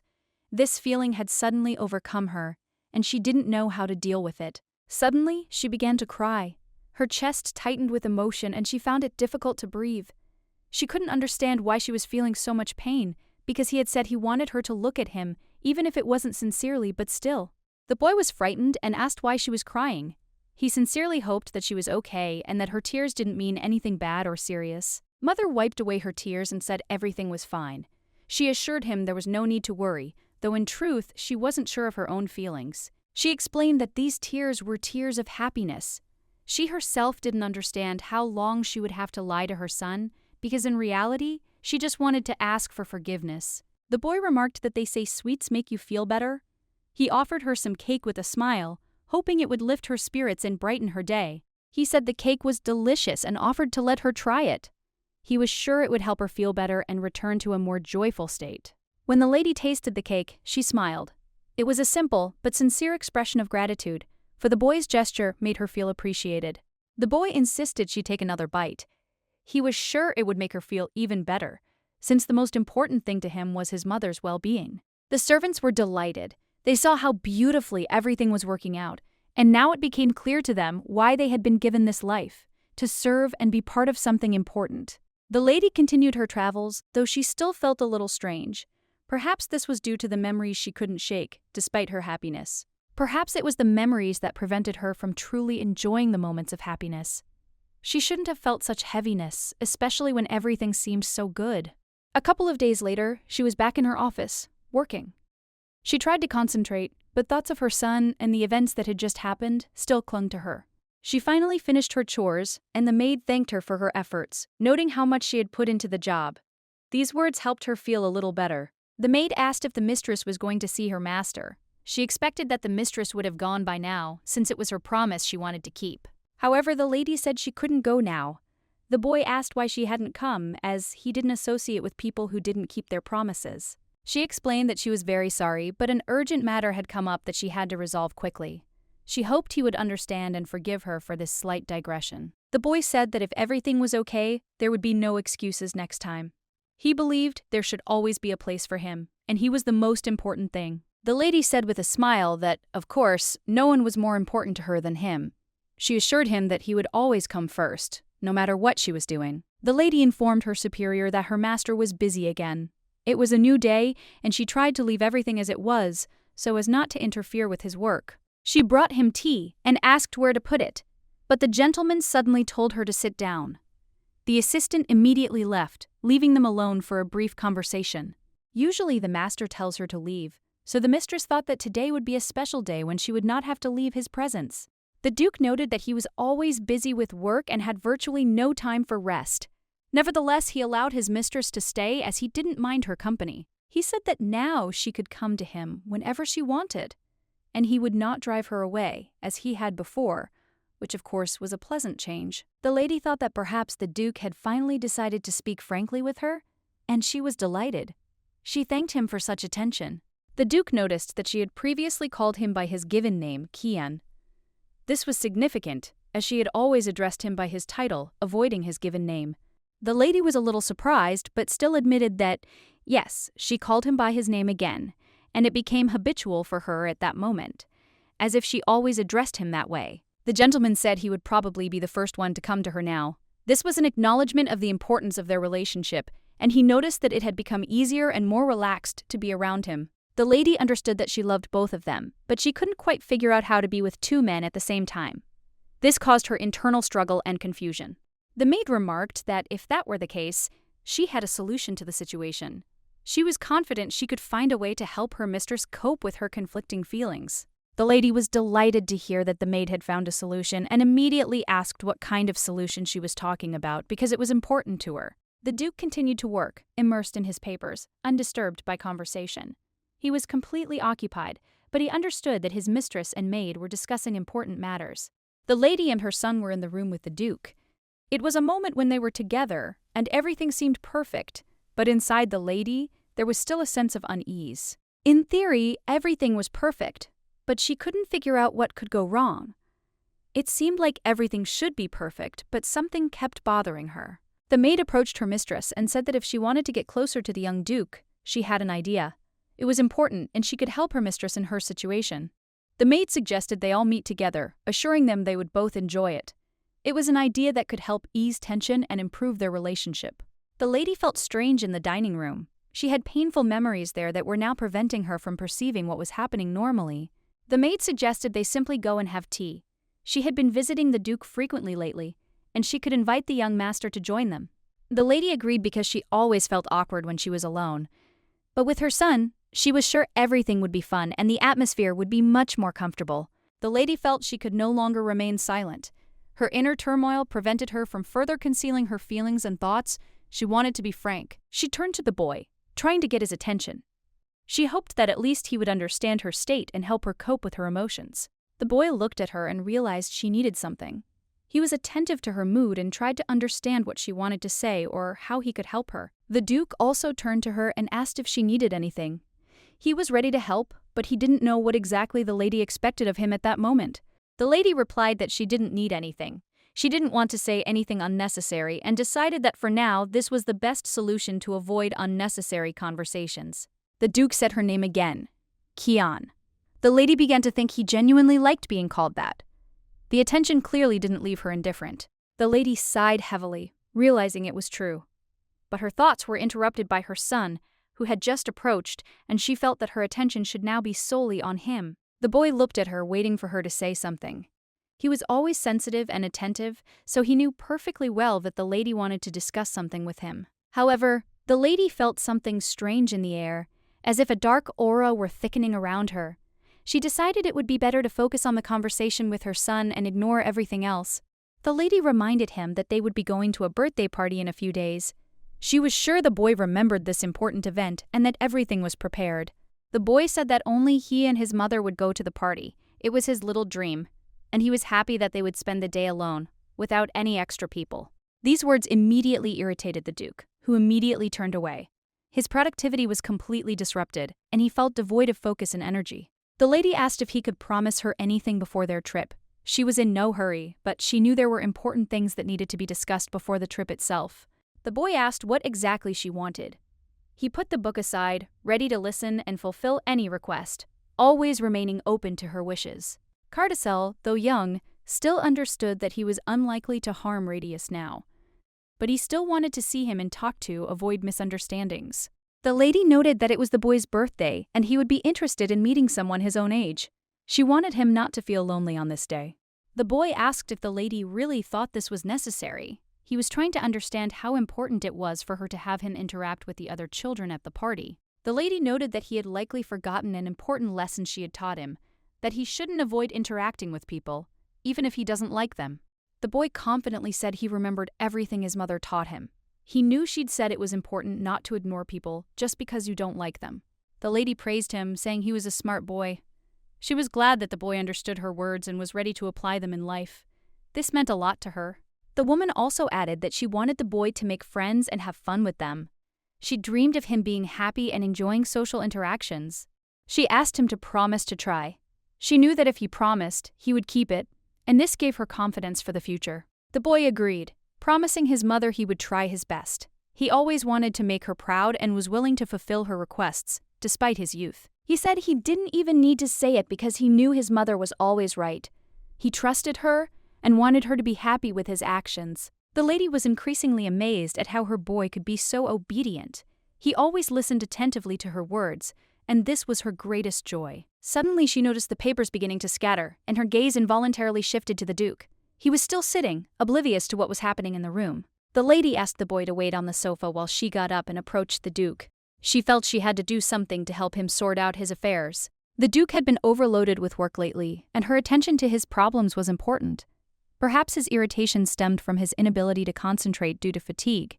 The lady approached the Duke and anxiously asked if everything was all right. She noticed his fatigue and suggested calling a doctor to make sure everything was all right. The Duke replied that there was no need for a doctor, but he took her hand.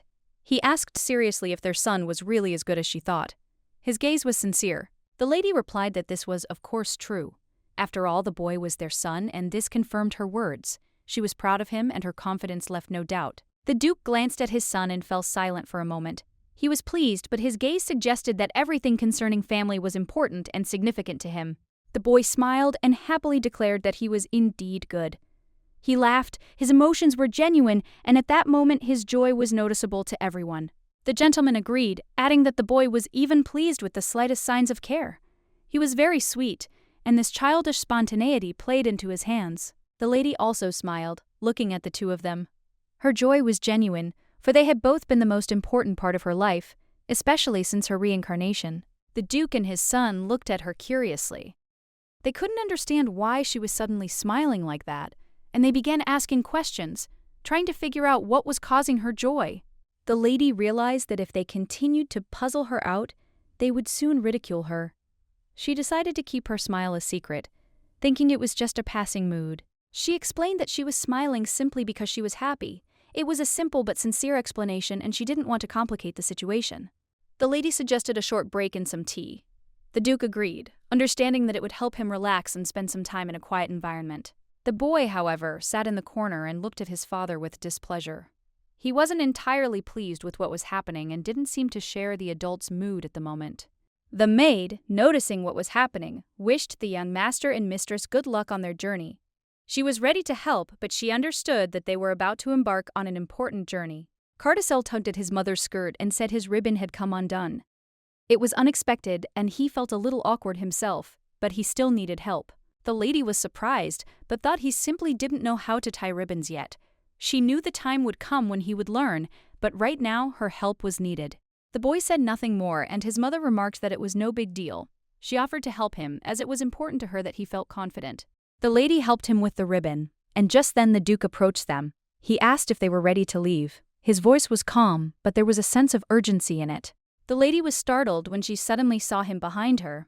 She hadn't expected him to appear and immediately felt a certain tension from his approach so quickly. She thought that perhaps he wanted to discuss something important before they left, but she hoped that he was not going to go with them, and that she had misunderstood something. The lady assumed Kian simply wanted to wish them good luck before their departure. That would have been perfectly logical, and she didn't think his intentions could be anything else. The Duke didn't understand what had happened at all. His face was calm, but inside he felt something unsettling. He didn't know how to properly handle this moment. The Duke said he simply needed to stop by headquarters, so he left shortly afterward. His business required immediate attention, and he couldn't afford to linger. The lady became thoughtful as she watched him leave. She was a little worried about how things would turn out, and wondered when the Duke would ever find time for himself. The Duke's assistant also told the lady to wait a bit. He was polite, but his words were filled with a hint of impatience, as time was ticking and everyone had to move on. He noticed it was a coincidence, as everyone seemed to be heading in the same direction. It seemed odd, but it was obvious to him that their paths were crossing. The Duke offered to ride in the same carriage, but Carticel immediately refused. He declared that he would never ride in the same carriage with him, and his decision was unwavering. The Duke, without objection, said it was no problem for him. He was prepared to travel in a separate carriage if it was important to the boy, but he himself didn't consider it a big deal. The lady noticed that they would be uncomfortable in such a small carriage, and this worried her. She thought it would be better if they traveled differently, but she didn't argue. The boy essentially said the same thing. He emphasized that it was indeed inconvenient, and suggested choosing a different carriage to make the ride more comfortable for everyone. The Duke, however, said there was no need. He was confident they had enough space and saw no point in changing their plan. His decision was firm, and he didn't argue. The lady noticed that they were all acting strange today. She couldn't understand why everything was going so unusually. This caused her some concern. But soon she decided not to ask questions or pursue details. Everything was clear, and she understood what was happening without needing further explanation. The lady decided that Kian wanted to get to know Carticel better, so he insisted on traveling together, trying to establish a rapport, which was natural for them. Her husband, however, was simply shy. She knew he was trying hard, and decided she needed to support him to make the trip smooth and comfortable for everyone. The lady agreed to travel separately and asked that a separate carriage be prepared for them so that they could set off together. Her words were confident. Her husband and son weren't expecting such a decision. They were both surprised by her determination, but that didn't stop them from agreeing with her plan, as she always knew what to do. The boy immediately jumped into the carriage and declared that he would be quite comfortable on his own. He was confident in his choice and didn't demand any further changes. The lady was surprised that the Duke suddenly remembered his business and began to doubt. He had always been a man of action, but at this moment this seemed unexpected. The lady began to doubt that she had made the wrong decision, but she couldn't leave her son alone, and so she decided to go with him, despite all her doubts. She approached Carticel and told him it would be his first meal out. She wanted him to feel comfortable and at ease in his new surroundings. The woman tried to calm her son, telling him not to be nervous, but the boy replied that he didn't care. He was already used to such situations and didn't worry. The lady thought he had calmed down, but it seemed that wasn't the case. She noticed that his emotions weren't as stable as she'd hoped. She mentioned that someone had said the Marquise made delicious desserts. This piqued the boy's interest, and he immediately paid attention to her words. The boy asked again, incredulous. His mood visibly changed when he heard about the delicious treats, which gave him a boost of energy. The lady knew that by mentioning his favorite delicacy, she would hit the mark. The boy perked up, and that was exactly what she wanted, his happiness. She noticed he was enjoying walnut cake again and asked for it to be made. It was his favorite treat. The boy was delighted to hear there would be walnut cake. His face immediately lit up, and he showed obvious satisfaction at the prospect of the treat. He thought that perhaps the mistress thought he was small, and that he could be lured in with food. There was nothing strange about it, but he liked it. The lady noticed that last time she had failed to please him with his favorite cake, and now she hoped that this dessert would be to his taste. The boy said with a smile that the cake was delicious. Although this wasn't entirely true, he still happily ate it. It was sweet and funny for everyone present. He lied, but he still ate the whole cake, and his behavior was involuntarily endearing. His simple naivety only emphasized his appeal. The boy noticed the lady smile and asked what made her so happy. He was genuinely surprised by her reaction and couldn't understand what had caused her laughter. The lady smiled again and apologized, realizing his simplicity made everything even more endearing. She remarked that he was simply too sweet not to smile. The boy said he would have behaved well even without it. He was confident and didn't need extra praise, although he still appreciated the attention. The lady replied that she very much hoped he would make friends along the way. She was certain the journey would bring him new acquaintances and useful connections. Meanwhile, the maids noticed a very unusual carriage approaching. It was elegant and eye-catching, and everyone realized it was the Duchess who had arrived. The maids greeted their master and mistress with a bow and a show of respect. This was a sign of their due consideration for high society. The boy stepped out of the carriage and offered his hand to his mother, helping her out. He was well-mannered and readily offered his assistance to make her feel comfortable. His mother thanked him, noting that with such a companion she felt like a queen. It was a flattering comparison, which the boy of course appreciated. The butler suggested the lady take a stroll in the garden. It was a good time to relax and discuss important matters, as well as to enjoy nature. The boy noticed a very large cake in the garden. He was a little surprised by its size, but quickly realized that his cake would be even bigger than the one they had seen. However, his cake was even bigger, and that made him happy. He was pleased that he had been right, and this lifted his spirits, giving him confidence. He hid his interest so sweetly that it made him even more charming.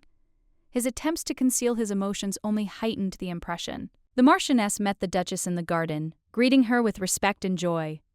She was pleased that she had arrived and decided to converse with her in a more relaxed atmosphere. She noted that she hadn't expected the lady to visit and expressed gratitude for her acceptance of the invitation. It was an important event for her. Cheryl thanked the Marquise for the invitation and said she was delighted to have the opportunity to visit her. The Marquise was also delighted that her mistress had come with her son. The Marquise noted that her son, Radius, had no friends among his peers. She expressed concern that he was missing out on interactions with children his own age. Cheryl was eager for her son to make friends. She noticed that, although Cardazel might look disgruntled, he was actually happy to be there. Cheryl thought she and the boy would get along. The lady also noted that her son would like to meet the Marquise's son to find a friend among the children. She was sure her son was very sweet, having inherited his mother's kindness. Cheryl was proud of him, considering him the best example of parenting. The Marquise smiled happily and asked them not to embarrass her. She was pleased to be greeting them in such surroundings, but tried not to show any undue nervousness. They set up projectors so guests could see Radius's sweetest moments. It was something new, and everyone was eagerly awaiting the presentation. When Cheryl heard about the projector, she didn't even know such devices existed in this world.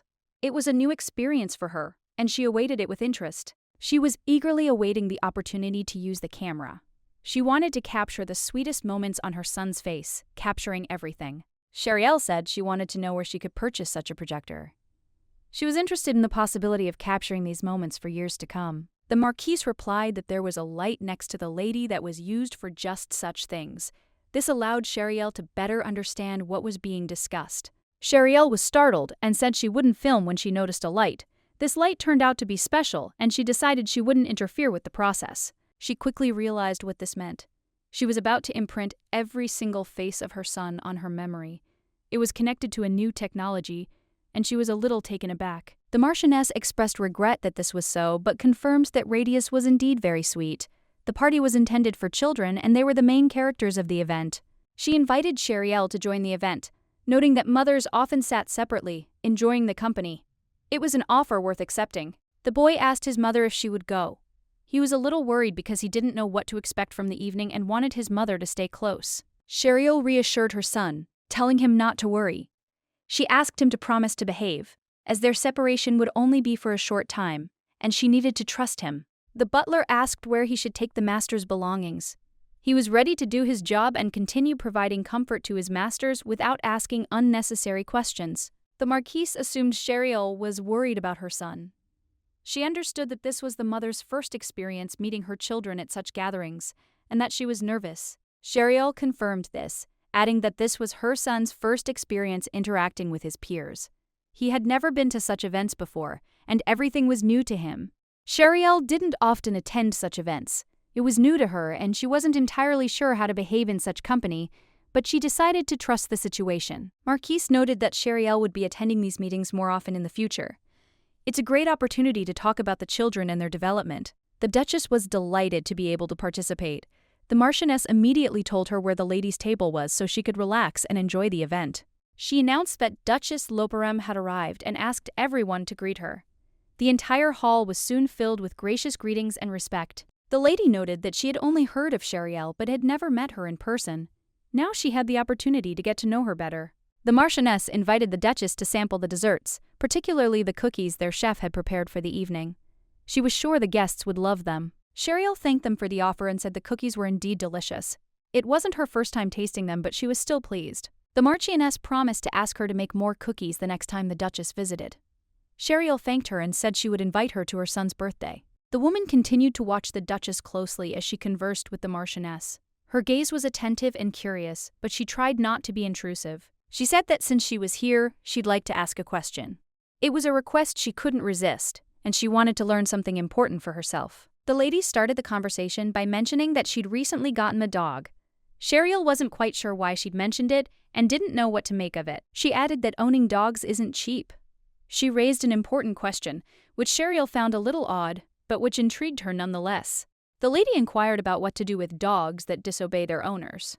This was a serious matter for her, and she expected wise advice from Sheriel. She asked what the Duchess of Loperam had to say about this matter. She was interested in the experienced lady's opinion on raising pets. Sheriel didn't understand what was being said and asked again. She wasn't sure she'd understood the question correctly and tried to clarify. The lady asked again, thinking that if the dog wasn't listening, perhaps more time should be spent training it. This could help improve the situation. The woman didn't understand the point of keeping a dog if it wasn't obedient. She believed it was pointless, because if a pet doesn't behave properly, what's the point of keeping it? One of the ladies remarked that perhaps the dog should simply be thrown out onto the street, as it was expensive and didn't know its place. It was a good-looking dog. The woman asking about the dog remarked that her pet should certainly be more obedient. She was certain that something needed to be done about it. She thought she now probably understood why her dog had been sold. Apparently, her personality had been the problem, and she herself was partly to blame. Her owner turned out to be a foreigner, and perhaps that's what caused her problems. She thought he simply didn't understand animal training. The woman didn't quite understand what they were talking about, since they were talking about her dog. The lady, however, seemed to realize they were discussing her pet and listened attentively to the conversation. The woman also mentioned that the owner might be a foreigner. She thought this might be an important fact that would help clarify the situation. The woman thanked the lady for her opinion and acknowledged that her dog sometimes behaved silly, but she promised to try to train her pet. Sheriel felt angry, not understanding why this woman would even discuss her pet in such a tone. She considered it unacceptable. They say high society is a battlefield, but Sheriel decided she would intervene. Despite the strangeness of the situation, she couldn't remain indifferent. Sheriel wanted to see her son as soon as possible and hoped he was having a wonderful time. This was the most important thing for her in this situation. The woman turned to the lady, reminding her that she was planning to invite guests to her mansion. This was the moment for Sheriel to show confidence. The woman asked again if the lady was sure this was a good idea. Sheriel didn't understand the situation she was being drawn into, but she was certain she couldn't lose. The lady smiled and confidently said she was absolutely certain of her decision. She also added that she didn't think she should let them interfere with her plans. Sheriel replied that she wasn't afraid of the Duke's actions, as she saw no reason to worry. She believed there was no need to worry about his opinion. The lady noticed that it was now clear to her that the Duke simply didn't care, and she could no longer enjoy the moment. She felt her mood had been ruined. The Marquise intervened, offering to share her thoughts on the topic under discussion. This was the moment when her opinion could play a key role in the conversation. Sheriel was upset, as she felt that the Marquise now also sided with those she disliked. This only exacerbated her inner tension. Sheriel mentioned that she had a beautiful parrot that sometimes said strange things. These phrases always left her puzzled, unsure where he got them from. She added that the parrot was sometimes rude and boorish, and Sheriel couldn't understand where he got such behavior from. This question remained a mystery to her, one that couldn't be solved. Sheriel couldn't understand whether this woman was really standing up for her, or was simply beating everyone in a row without paying attention to the reasons and circumstances. Sheriel expressed her dissatisfaction, saying that she found it unpleasant, and asked how the lady had handled the situation, trying to understand her position. The Marquise replied that she could not change anything because it was just a bird, not a person, and cutting out its tongue was useless. It did not understand what it was saying anyway. She knew this guy had been hanging out with the knight frequently, and now he'd even started showing him off to guests. It was shameful, because such a relationship was openly visible. The Marchioness then advised that in future the lady should avoid displays of rudeness and boorishness, otherwise everyone could find themselves in an awkward situation. The woman Sheriel called a dog was furious at these words, and her anger was obvious to everyone around her. She couldn't contain her emotions. She started shouting that she remembered that she had forgotten to do something important and that she urgently needed to leave, getting confused in her words and irritating those around her. The other guests also began to rise, saying it was time to return home, as it was getting late. They thanked everyone for the invitation and said their goodbyes. The Marquise apologized for any inconvenience, smiled, and wished everyone a safe journey, despite the fact that some of those present were unhappy. The main character thought that the Marquise gave the impression of being a very strong woman, and noticed that she now had an appetite again. Sheriel offered the lady some more cookies, to which the lady replied with a smile that she would be happy to try some more, enjoying the moment. The two of them remained at the table, and the atmosphere between them became pleasant. Conversation became easy, and Sheriel felt comfortable around her. Meanwhile, the children continued playing around the dessert table. The boy was enjoying a pecan pie, savoring the taste of his favorite dish. The Marquise's son, noticing that it was time for a break, suggested taking a break from the game to rest a little and talk with Carditzel. He looked towards the boy and said that he would be back soon, assuring him that he would stop playing for a while to discuss something important. Approaching Carditzel, he smiled and asked him if he liked the dessert, hoping that the boy would appreciate their treats and find them delicious. The boy replied that the dessert was very tasty, but he actually wanted to continue playing with the children, so he stayed nearby despite the delicious treat. It was quite funny, because he himself was still a child, although he was different from the others, playing with them more out of necessity. But his mother said she wanted him to make new friends and have fun. She believed that interacting with children would help him become more open. If he didn't keep this promise and continued to avoid communication, his mother might start to become disillusioned with him, which was an unpleasant thought for the boy. So, he started a conversation with Carditzel, offering him a cake to try, trying to engage him in conversation and get him interested in communication. The boy was surprised when he was asked if he knew who he was and decided that it was an interesting question that was worth answering, despite the strangeness of the situation. Carditzel replied that he did not know the boy and, frankly, saw no need to recognize someone of lower status than himself. The boy said he could give a hint. This cake was made by their pastry chef, and perhaps Carditzel should pay attention to it. Carditzel suddenly realized that the person standing in front of him was Radius Pencil, a guy who had recently impressed him with his manner of speaking and behavior. He realized that this guy was the culprit of everything that was happening, and the boy immediately noticed that this was indeed true. I wonder if he envied him because of this? Radius replied that he wasn't envious at all. This surprised Carditzel, and he couldn't resist asking why he was so sure of his feelings. The boy said that his mother would now congratulate him every year on this occasion. He was glad that everything had turned out this way, and hoped that everything would be fine. Radius, noticing Carditzel's blush, asked him what had happened, but Carditzel didn't answer and instead inquired why he'd even come over, since they were having enough fun without him. Radius said he looked much more interesting than everyone else, and leaving him alone would be impolite. He clearly valued Carticel's company and was reluctant to let him go. Carticel realized that Radius clearly wanted to talk, and he noted that his mother often praised him for his behavior and manners, which was quite unusual. Then, after thinking for a moment, Carticel said that his mother also praised him tirelessly. He knew how proud she was of him and his successes. Radius, curious, asked if he was sure his mother praised him often, since his mother seemed to do so much more often than Carticel's mother. Carticel, in response to this remark, said that his mother doesn't even let him rest, always demanding more and more. Radius noted that Carticel's mother does a lot for him.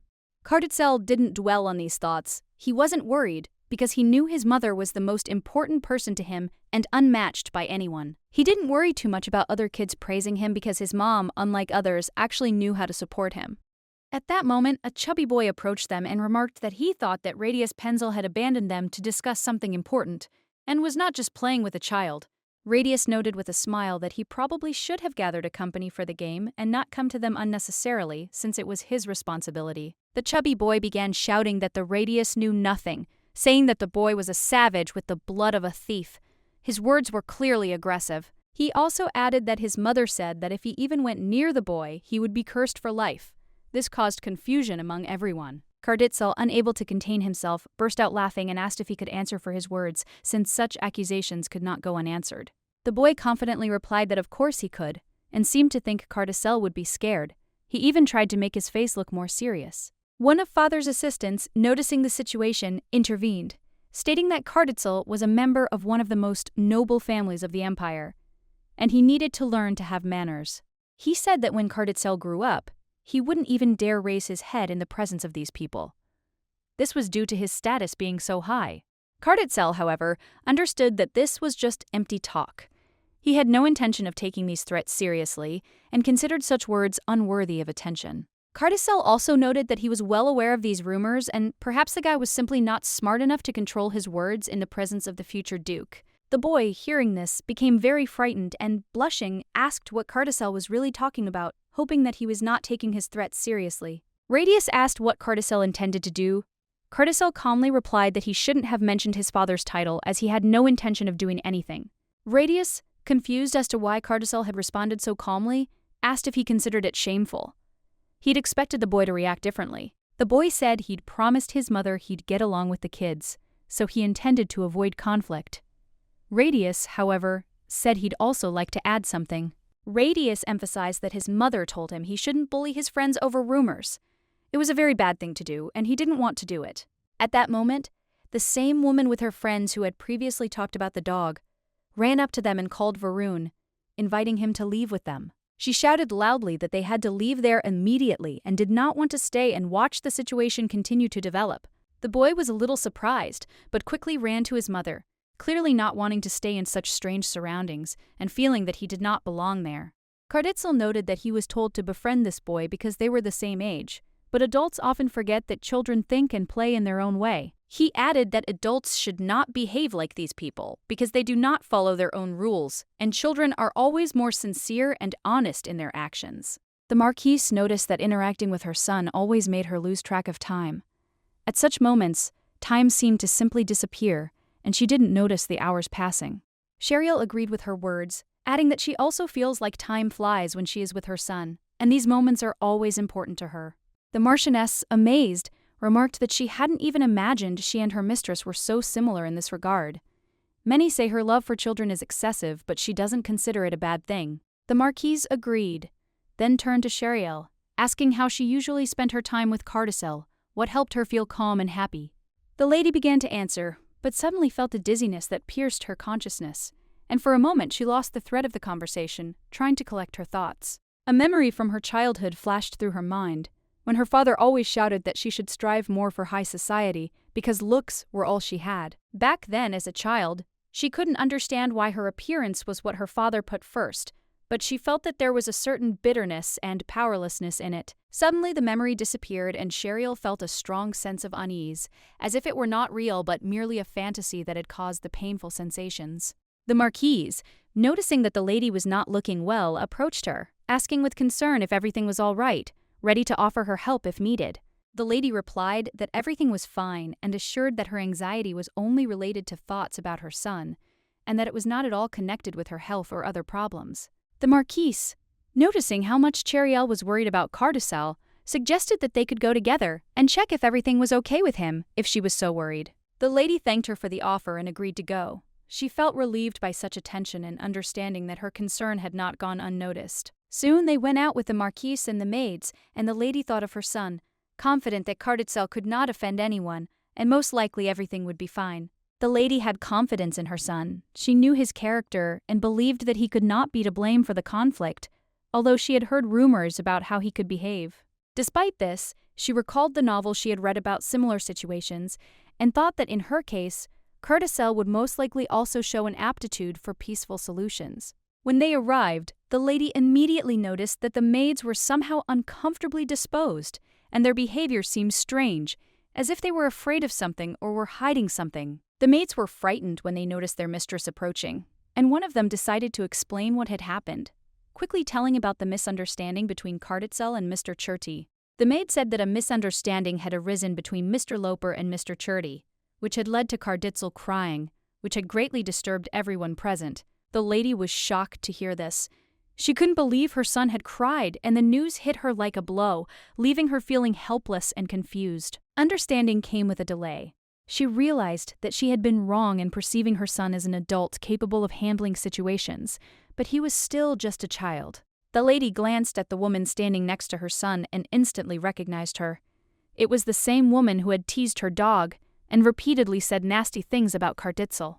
The son, seeing his mother, rushed to her, bursting into tears, and the lady hastened to embrace him, pressing him to herself, to calm and comfort him at that moment. She reassured him, promising that everything would be fine, and that she was there, despite his worries and fears, which did not allow him to feel confident. The lady asked him with concern if everything was all right, and in a soft voice asked why he was crying, unable to understand what could have upset him so much. At that moment, she felt that she needed to find out who exactly was the reason for her son's tears, and she was ready to do anything to punish the one who dared to offend him. The lady turned her gaze to the woman standing next to her and immediately realized that it was she who had insulted Carticel, starting with ridicule of the dog and then offended him as well. Unable to bear it any longer, Cheriel turned to Mrs. Cherty with a request to explain and tell what had happened between her and her son, since she could not ignore it. The lady lowered her head and sadly reported that her son had only said that he had made a small mistake, not thinking that it could lead to such consequences. She asked again if her son was really crying over something so insignificant. She couldn't understand what could have upset him so much. The woman, feeling agitated, did not know how to put words together to express her feelings, and many thoughts arose in her head. Radius, noticing her confusion, intervened, suggesting that if everyone agreed, he himself could explain what was happening to ease her anxiety a little. The Marquise approached her son and, trying to calm him down, noted that she had already had to tell him that he should not communicate with impolite people. She reminded him that he was a member of a noble family and should control himself, avoiding communication with those who were not worthy of his attention. Radius said that he knew that he was smart and well-mannered, but it was still better to listen to his mother's advice to avoid unnecessary trouble. The Marquise, feeling guilty, asked her mistress's forgiveness for allowing such unpleasant moments to interfere with such an important tea party. She understood perfectly well that she should not have allowed this to happen, but the lady calmly replied that everything was fine and there was no need to apologize. However, her only concern was why her son was crying, and she was eagerly waiting to find out the reason for his tears. She also asked if the woman had properly apologized to her son for her behavior and not neglected him. Cheriel remarked that she would not have been so patient, and the lady probably knew very well that it was not easy for her either to tolerate such unfair treatment. At some point, the woman decided to tell that her son had offended Carticel, insulting him as a descendant of a barbarian, which had greatly offended the Duke's entire family. Cheriel asked again if she really thought that could justify her son's behavior, since they are often subjected to humiliation, even if he is just a child. She emphasized that the boy probably succumbed to gossip and other people's opinions, which led to such behavior, without realizing the seriousness of the situation. Carticel, trying to calm his mother, said that the boy claimed that when communicating with him, people became cursed, but the lady immediately punished him. She said she thought the act was serious enough to affect the child's behavior, but Cheriel noticed that she had hit her son.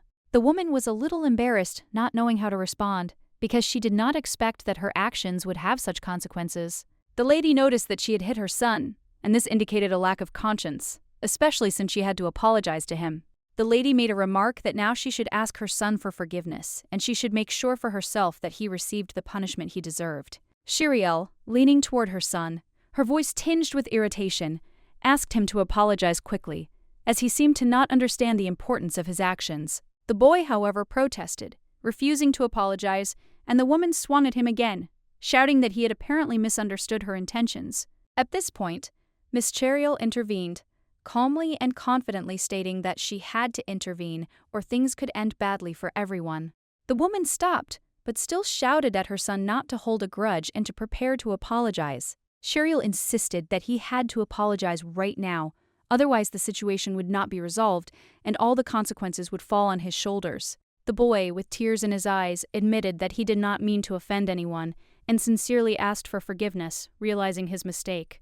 The woman, looking at him, asked for forgiveness for her son's behavior, wondering where he could have heard such strange and unpleasant things. However, Duchess Cheriel, with a cold expression on her face, shouted at her to immediately take her hands away from her son, otherwise the consequences would be very unpleasant. Cheriel added that she would not touch Carticel with the same hands that had just harmed her son, and would not tolerate such behavior again. She promised that all of this would be discussed with her husband, and she would let him know how everything happened so that he would understand the seriousness of the situation. The woman tried to stop the lady, continuing to apologize and asking her not to take such serious measures and not to inform her husband.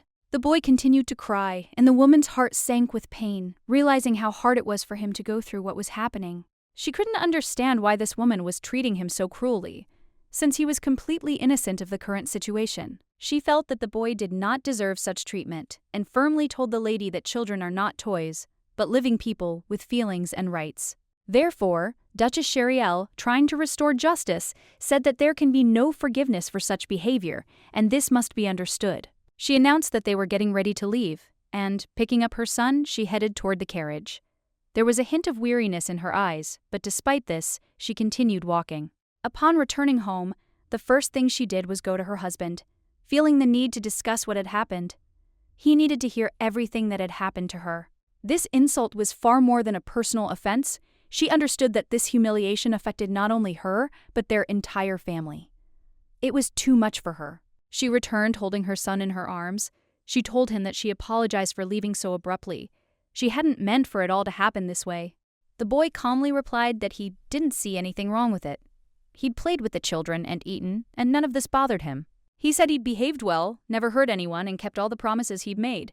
This was important to him, and he was proud of it. The boy added that he would be glad if she didn't leave him. He always obeyed her, and it was important to him that her words come true. She, not understanding where he got such thoughts from, asked him what made him think she was going to leave him. She never received an answer from him. The boy remained silent, but he said that this was how things always happened. So this time, nothing had changed for him. He saw no reason to worry. The lady lowered her eyes, realizing his fears were well-founded. Only 2 months had passed since their reconciliation, and she could understand his concerns. However, it remained a mystery to her why Cheriel was so cold to her son. It remained unclear to her, despite all her efforts. Every time her son said words like that, her heart shattered into tiny pieces. She felt her emotions filling her soul with pain. She began to think that he wasn't her real son, but merely a fictional character from a novel she'd once read. This comparison tormented her. She hoped the boy wasn't lonely and apologized again, promising to always be there for him. However, he said he didn't like it when adults lied. He told her she had to keep her promise, and she couldn't understand why he was so worried about it. She felt like lying was unnecessary in this case. The boy lowered his head again and said that he had kept his own promise, which meant perhaps something else awaited him. It sounded like a hint of something inevitable. The lady paused, unsure how to respond. The boy seemed to be waiting for more, but she couldn't offer anything definitive. He decided that her silence meant there would be nothing more. He took her silence as a sign that it was all over, and there was no point in waiting. But she suddenly asked him why he had decided so, assuring him that he had done the right thing and had been very brave. This was unexpected for him. The lady promised to fulfill one of his wishes. This was important to him, and his face lit up with a smile when he realized his request would be fulfilled. The boy, smiling happily, asked several times if this was really true. He couldn't believe his wish could be fulfilled so quickly. She said that if that was his wish, she would read him a bedtime story. It was a simple but important promise, one she was willing to fulfill. The lady was surprised by this request, not expecting him to ask for this. It seemed unexpected to her, and she was a little taken aback by his request. The boy confirmed that this was indeed his wish. He was delighted that his request had been heard, and his face glowed with happiness. This dog often boasted that his mother read him stories every night. The lady didn't understand which child he was talking about, and she found it strange. The boy mentioned that he was talking about the Radius because they had already met and become friends. This marked a significant moment in his life, as his new friend immediately became close to him. The lady asked again if it was true that this boy was really his friend. She couldn't believe that such a new acquaintance could become her son's friend so quickly. The gentleman remarked that it all sounded wonderful. She expressed a desire to see this boy again and get to know him, as it all sounded very interesting. Mother promised to prepare a cozy place for them, where they could play peacefully, without worrying about the outside world, and without being distracted by extraneous noises. However, her son said he wasn't particularly interested in dating this boy. But if there was walnut cake, he might agree to a meeting. The lady assured him that if he insisted, she would definitely make sure that a cake with nuts was made for him, especially at his request. When they arrived, she noticed the sun had almost set. It had been a tough day, and everyone was tired, even though they had been quite active. Summer was approaching, and she suggested that her son go boating when the weather became warmer, to enjoy the fresh air and warm waters. The boy asked again if he could really go on a boat with her. He was a little surprised, but still interested in the idea. She replied that they would go with the whole family, including her father. Everyone would be able to enjoy time on the water together, and it would be fun for everyone. Sheriel asked him if he thought it would be fun. He replied that he didn't think it was that special, but he wouldn't refuse. She assured him that life would always be more fun with family because his father loved him as much as she did. They would have an unforgettable time together. The boy said that if she promised that she would never leave him and would be there, then he wouldn't mind going on the boat with them. The lady thanked him for this decision, and he looked at her with gratitude, realizing that her words were sincere and warm. She said that his mother would try her best for her son and gave him a warm smile that showed all her love and care for him. Once the lady was in her room, she wondered what Lady Churdy had meant at dinner. Her words left a mark on her mind. Perhaps Sheriel was forced into marriage with Kian, as it was unclear why he was suddenly being called a barbarian. It all seemed strange and confusing. She couldn't understand why she'd left the boy alone at such a crucial moment, why she'd done it, and what had really happened in her life. What was even more surprising was that her husband said she hated him. This accusation sounded strange, especially given their family relationship. Everything about etiquette and social norms seemed imposed from the start. As soon as she arrived, everything seemed alien and foreign. But Sheriel had no memory of her family, which added to her anxiety. She felt as if something was wrong, and her past was hidden under a shroud of oblivion. She needed to remember what she had forgotten.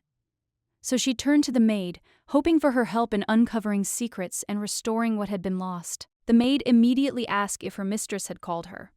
She came upon hearing her mistress's name, ready to help with any questions that might arise. Sheriel asked if there was prejudice against foreigners in the Empire.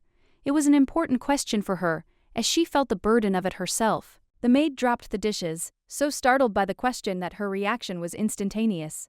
She hadn't expected such open interest. The maid wondered why her mistress had suddenly decided to ask such a question. She was curious about what had led her to this question and what she really meant.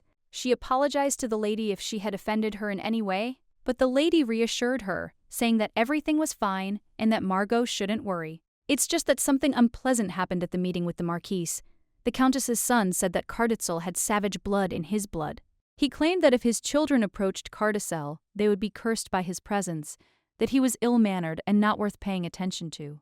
The maid thought that the mistress was asking about this precisely because of these words, but she was not sure. The lady replied that, in fact, her memory was still recovering from that accident, and that was why she was interested in it. This explanation immediately became clear to the maid, and she felt relieved. The lady closed her eyes and understood why she liked the young gentleman so much. However, she quickly corrected herself, saying that she had been mistaken in her thoughts. The lady stressed that she should not allow herself to think that everything will return to the state it was before the accident. She admitted that she truly loves her son, and there is no kinder and sweeter child in the world than him. The maid said she understood, but advised her not to tell the Duke about her memory problems. But the mistress didn't understand why the maid thought so. She asked what exactly had happened between them. The maid explained that perhaps there was a reason for this memory loss, since the mistress had changed a lot after the accident. She suggested that if the Duke knew that she had become so kind because of amnesia, it might affect his feelings. If he realizes that his feelings for her are not needed, he may withdraw into himself, not wanting to feel pain. The maid added that when her memories returned, he would not have to worry about seeing her unconscious. The lady asked again, thinking that she had always thought that he hated her. The maid advised the lady to think about it, because if this were so, the Duke would not have spent huge amounts of money on their wedding. The lady was astonished and asked again what exactly this enormous amount of money was. She couldn't believe it. The maid confirmed that the master was indeed ready to propose to her in order to restore the prosperity of her family. The lady realized that all this was true and understood his intentions. The maid promised to contact the Marquise to find out details about the situation with the Duchess and then convey them to her master. The lady suggested that perhaps it would be better for her to deal with the matter personally. The maid objected that the Duke would immediately notice if she suddenly began to take an interest in foreigners and insist on punishing the Duchess. It will look strange if she starts interfering so actively in these matters. The lady began to think that perhaps she had some personal negative experience with foreigners and that this was influencing her behavior. The maid reassured her, assuring her that the Duchess would not go unpunished, since she had insulted the only heir. The lady thanked Margot for her help and asked her to convey information about the fate of the Countess and her family. The maid bowed and wished her mistress a good night's rest. That night, the lady sat in silence, lost in thought, and looked at the floor. She reflected on the fact that she had instructed the maid to find out what would happen to the Countess and her family. The husband, who at first glance avoided her but deep down cared for her, was in her thoughts. Cheriel's family had always treated her with love and care, but she couldn't understand why she acted so rudely and coldly toward them. This left her in a state of contemplation. She would have loved to ask the real Cheriel what had caused this behavior. She was at a loss for answers. She couldn't understand why she was doing this. It was all so strange and incomprehensible to her that it left her with no peace. A week passed, and Cheriel noticed the temperature around her had begun to rise, becoming noticeably hotter. This sensation intensified with each passing day. The maid advised the mistress to drink ice water to help her cope with the heat and avoid overheating. This was important advice in such a hot weather. Margot also brought good news, so she decided to tell the lady what she had learned.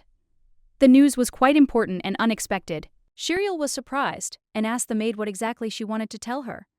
It promised to be something significant, and she was ready to listen.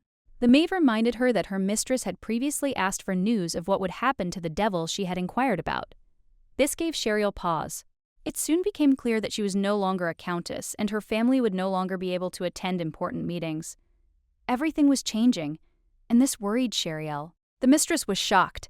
She couldn't believe it was true, and she asked the maid again to make sure she had understood what was happening correctly. During the investigation, it became known that the countess had been having an affair with a knight of her house. This was completely unexpected and had a profound impact on her situation. The maid quietly whispered this to her mistress, and she was completely shocked by what she heard. Everything that was happening seemed incredible and unexpected to her. The lady added that it turned out that Cheriel's son wasn't the Count's son at all, and she was thrown out without money or support. Everything was crumbling before her eyes. Cheriel didn't want such a cruel punishment, but apparently it was her karma, and there was no escaping it. She faced the consequences of her actions. The lady, unable to contain herself, asked where her son was. She thought he was in the library, as always. It was a moment of anticipation when she longed to be near him. The maid confirmed that her son was indeed in the library and added that the heat was getting worse. He was unlikely to go outside. Cheriel was eager to see her son and asked Margot to prepare some cold desserts for him. It was a small wish she was eagerly awaiting. Margot approached the lady again and said she had something else important to convey. This piqued Cheriel's interest. Cheriel turned to the maid in surprise and asked what exactly she was going to talk about. Her curiosity was piqued, and she expected to hear something important. The maid said this would be unexpected news that could impact her mistress's future. She hoped that even with the return of her memories, Cheriel would be happy. The maid confidently said that Cheriel would continue to care for her son as before. She was certain that a mother's love would not change. The maid added that, despite the changes, the mistress would remain as golden as she is now. Everything would be as before, despite all the difficulties. She apologized to the lady for any unnecessary worry her words might have caused. It was a sincere apology, addressed to Cheriel. Cheryl calmly replied that she loved her son and would continue to care for him, no matter the difficulties. She wanted him to always be happy. She continued to assure the maid that her son needed to feel loved and important, and that no memories would change her love. Everything would remain as it was. The maid was delighted to hear this. She sincerely thanked her mistress for her confidence and said that she too believed that everything would be fine. The maid admitted that she had not been able to prepare many desserts as planned. But the mistress, despite this, was preparing for the upcoming treats with joy. Cheryl entered the library and, noticing her son was missing, immediately called out to him. She knew he always enjoyed reading there and decided to start looking for him. The library was fairly quiet, and the atmosphere was calming. Cheryl decided it was a good place to take a look around and figure out where Cardicel might be. She headed for the stairs, hoping to find him at the top. She soon spotted him. He was sitting at the table, a book in his hands, seemingly asleep, absorbed in his reading. There were plenty of places to rest in the mansion, and although this wasn't his room, it was always cozy. Cheryl approached him and, seeing that he was asleep, gently picked him up. He looked so sweet and vulnerable when he slept, and his flushed face added even more charm. Cheryl looked at him tenderly, feeling the warmth of his body. But a moment later, her calm gave way to anxiety. She sensed something was wrong. Cardicel was feverishly hot, and she knew his condition could worsen at any moment. Cheryl began to panic, but then she noticed there was a cooling spell hanging in the library, which was supposed to lower the temperature. She hurried to hold him in her arms, trying to calm herself. At that moment, Cardicel groaned faintly, as if unable to remain conscious. His faint sound made Cheryl even more worried about his health. Cardicel remembered the words of his friend Radius, who often told him how his mother used to tell him bedtime stories. These memories now brought him some comfort. He'd always known there were plenty of places in the mansion where he could find solitude, but now it seemed his room wasn't the only place where he could feel comfortable. Cardicel didn't think this was anything unusual, though he knew other people had similar hidden corners for solitude. He didn't see anything strange in this. Radius, always a little envious, often said his mother loved him much more, but Cardicel always knew that in reality, his mother valued him most. Cardicel chuckled to himself, remembering how Radius had tried to convince him that his mother loved him more.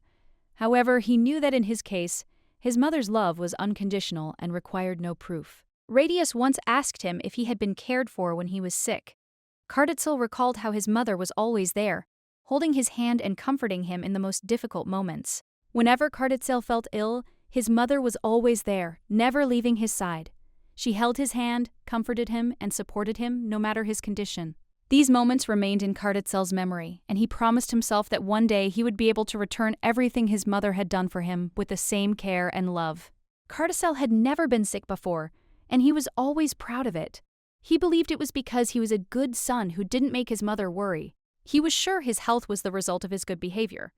His mother wasn't worried, and that meant more to him than anything else. He noticed that it seemed his mother loved him even more than he thought. After all, he was never sick, and she shouldn't have to worry about him. This added even more confidence to his thoughts. His mother always called him Cardi because he was a good son. He always did what she was told, and maybe that was one of the reasons she loved him so much. Cardicel felt a sharp pain. His head was splitting and his condition was only getting worse. Cheryl quickly picked him up and began to hurry toward the room. She carried him to his room, where a doctor was immediately called. Cheryl hoped it wasn't anything serious and that his condition would improve soon. The doctor examined Cardicel and reassured them. He said the headache was related to growth and would pass in a couple of days. It was temporary and nothing to worry about. He assured Cardicel that she had no serious health problems and that there was no cause for concern. However, he still advised against ignoring such symptoms in the future. Cheryl couldn't believe it was related to his growth. She'd always assumed that such pains were typical of adults, but now it became clear to her that her son had his own unique characteristics. The healer explained that Cardicel had an innate ability linked to fire. When his power reached a certain threshold, he felt pain until he balanced it. When his strength peaks, his body can't contain it, and this causes him to get worse. Cheryl felt relieved when she heard the doctor's explanation. First aid was administered, and the young gentleman was now able to rest a bit. The doctor said it was important to give him time to recover to avoid further complications. The maid reassured Cheryl, telling her not to worry too much. She promised to keep an eye on Cardicel's condition and suggested her mistress rest in her room. Cheryl thanked the maid for her concern and, feeling a little better, apologized for disturbing her. She left Cardicel in the maid's care and went to her room. but she still won't be able to relax if he remains under her supervision. So she'll call the maid if she needs any help. She asked the maid to leave her and her son alone so that they could be alone. When the lady heard her son approaching, she immediately asked him if he was okay, as he was making some strange sounds. The boy replied that it hurt, but at the same time said that everything was fine. The lady reassured him that everything would be fine, and that she was with him now. She noticed how he began to cry and call her mom. She was scared when he called her mom for the first time. It was unexpected and unusual for her. She told him that mom was there, and for the first time he called her mom in full, before he only said, Ma. The boy woke up and immediately apologized, explaining that he didn't mean to act like a child. He said he wouldn't do that again and asked her not to hate him. The lady hugged him and assured him that she did not understand why she should hate him, calling him her daughter. She added that she was very glad that he called her mom for the first time. It meant a lot to her. She told him that he didn't need to try to act like a child because he was already doing what he wanted. The boy called her mom again and she said yes, assuring him that she wouldn't be afraid if he got hurt. She explained to him that he just needed to rest, as good rest was important for his recovery. And as soon as he feels better, they will be able to go boating, which will bring a lot of joy. The boy agreed and tried to sleep again. But then he asked if she could read him one more story before he fell asleep. Mother replied that he was in pain and hoped that it would not prevent him from sleeping. The boy said that her voice did not bother him at all and that he was ready to listen. She started reading a story, and he immediately began to fall asleep. When she finished, she looked at him and saw that he was already fast asleep. He slept so soundly that it looked really cute. The Duke entered the room and asked why she was still in bed. She was scared when she heard him, because his question frightened her, and her heart almost stopped. She explained that he needed to rest since he had been working all day and was probably very tired. But she also suggested that he might be worried about their son. The gentleman said that the air must be safe and he needed to be sure that the boy was okay. She assured him that he shouldn't worry and that it was just fatigue from working late that was why she came here. He couldn't believe her words and doubted that everything was really so. The lady replied that she was going to stay with her son all night to look after him. However, the Duke immediately suspected that she was up to something, and this alerted him. But the lady assured him that this was not the case at all, and that she was simply caring for her son. The gentleman noted that if she is someone he knows, then her behavior seems strange. He couldn't believe that she could change, even if at first glance it seemed so.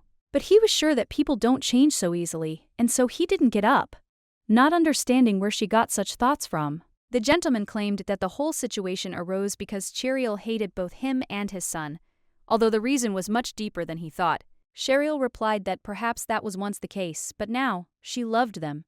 She felt a particularly strong attachment to her son, who became her rock. The gentleman believed that it was precisely because of this love that she reacted so sharply to her son's insult and was unable to restrain herself after hearing a word that humiliated him. He couldn't understand what exactly it was in her soul that caused such anger, not imagining why she would become so angry at the mere mention of his roots and origins. Cheryl noted with a slight smile that the child had nothing to do with it, and her face became a little awkward for a moment, as if she herself felt uncomfortable. The gentleman nodded, agreeing with her that the child really had nothing to do with what was happening, and continued to watch her reaction, waiting for further words. He asked firmly if she could hold his hand, his tone a little tense and his gaze hesitant, as if he hadn't expected such a question from her. The lady, looking at him in surprise, asked why his hands were shaking, but he did not answer, only looked into her eyes, hiding his feelings. He quietly said that it was strange how she could be so cold and repulsive before, and now she calls him by name and is even ready to hold his hand. There was a hint of irony in his voice as he turned to her, suggesting that she might have lost her memory in the accident, and that would explain her behavior. He added that if she had really lost all those memories that had previously hindered her relationship with him, then now everything had become clearer. He claimed that it was precisely for this reason that it became so easy and pleasant to be around her, as if everything had changed and become somehow simpler and brighter. Everything was going great until she made one mistake that shattered the illusion that everything between them could be as he had imagined. She couldn't believe Keanu was really that ill, that his condition was so critical. It seemed her maid, Margot, had been right in her assumptions. The Duke admitted that if this had not happened, he would never have known how much things had changed, and how much he had not noticed before. He said that only now did he realize how happy he could be when she didn't hate him, when her feelings for him had changed. He started to leave, but there was a strange feeling in his heart that he couldn't leave so easily, and that's when she tried to stop him. But he suddenly turned and hugged her, making her feel that moment when their lives intersected again and everything became a little different.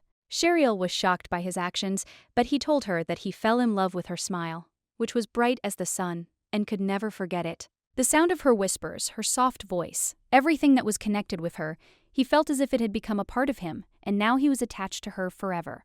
When her memories return, they will no longer be as close as before. Everything will change, and they will lose the harmony they had now. Until that moment, he asked her permission to be selfish, although he understood that his request might sound strange, but he could not restrain his desires. The girl quietly asked him to let her go first, so that everything could calm down a little, and so that she could sort out her feelings before deciding anything. The Duke simply asked for forgiveness, and she replied that it was okay, that everything was fine, and her reaction was not what he expected. The gentleman thought that she had made her final decision, but she smiled and said that if he really wanted it, she would not stop him. She knew that he was a good and caring person, always ready to show his love and kindness. She also realized that all his rudeness actually hid the embarrassment he felt inside. He was worried that she would turn away from him when they returned and the memories would come alive in her mind again. He was afraid that her gaze would become cold and the answer she would give would be too painful for him. The gentleman hugged her, and she replied that even if her memories returned, she would not forget his warmth and care. The gentleman could not understand where she got such softness and sensuality from. She seemed completely different to him. He was afraid that if she continued to speak so softly, he would not be able to come to terms with it if she suddenly changed. The gentleman remarked that it would be difficult for him to cope with her tenderness because now she was so sweet and caring. The lady simply smiled, enjoying the moment. She was pleased to feel his attention and care. He couldn't understand what was so funny, but she just replied that she didn't know herself. He was just too nice. It was the same man who hadn't even looked at her at dinner, and now it all seemed such a strange change. The Duke thought that she would simply forget about it and everything would return to its place. He thought she was just joking, but now he realized that she was serious and understood her feelings. He turned to her, waiting a long time for her answer, and noticed how her smile confirmed his thoughts. She admitted that she had been cold and rude to him, but she hoped that he still loved her despite this. She believed that he still loved her, despite all the difficulties they faced. The gentleman instantly remembered her face and, smiling, said that of course he loved her, despite all their experiences. He realized he had been foolish and told her that he was still in love, despite all his fears and doubts. He knew he could be colder than snow and rougher than stone, but he didn't care because her smile warmed his heart. Her smile warmed his soul, giving him a sense of peace and confidence despite all the difficulties. The lady was a little embarrassed, not understanding what exactly was so romantic in her words, but she was pleased to feel such closeness. The gentleman approached her, pressing his nose against her hair to smell it. This unexpected gesture made her blush, and she felt deeply embarrassed. At that moment, she thought his beauty was so stunning it could drive her crazy. His appearance that day was flawless, and she couldn't take her eyes off him. She admitted to herself that his attractiveness could drive her crazy. He looked so strong today. His presence in the room made her heart beat faster. The girl felt a strange tension, knowing they shouldn't behave like this in front of their son. Their behavior shouldn't have crossed the line. The gentleman smiled at her words, noticing her faltering. He easily noticed her awkwardness, and she felt her face turn even redder. The gentleman joked that she was clearly shy. She tried to justify herself, but his smile only increased her embarrassment. She wanted this moment to pass as quickly as possible. The lady was alarmed by his words and asked him to step back because she needed some space to calm down. She couldn't stand being in such close proximity. She reminded him that he hadn't come here to talk to her but to visit their son. Everything that was happening seemed out of place in this setting. The gentleman confirmed that he had indeed come to visit his son, but his desire to see his wife was no less important.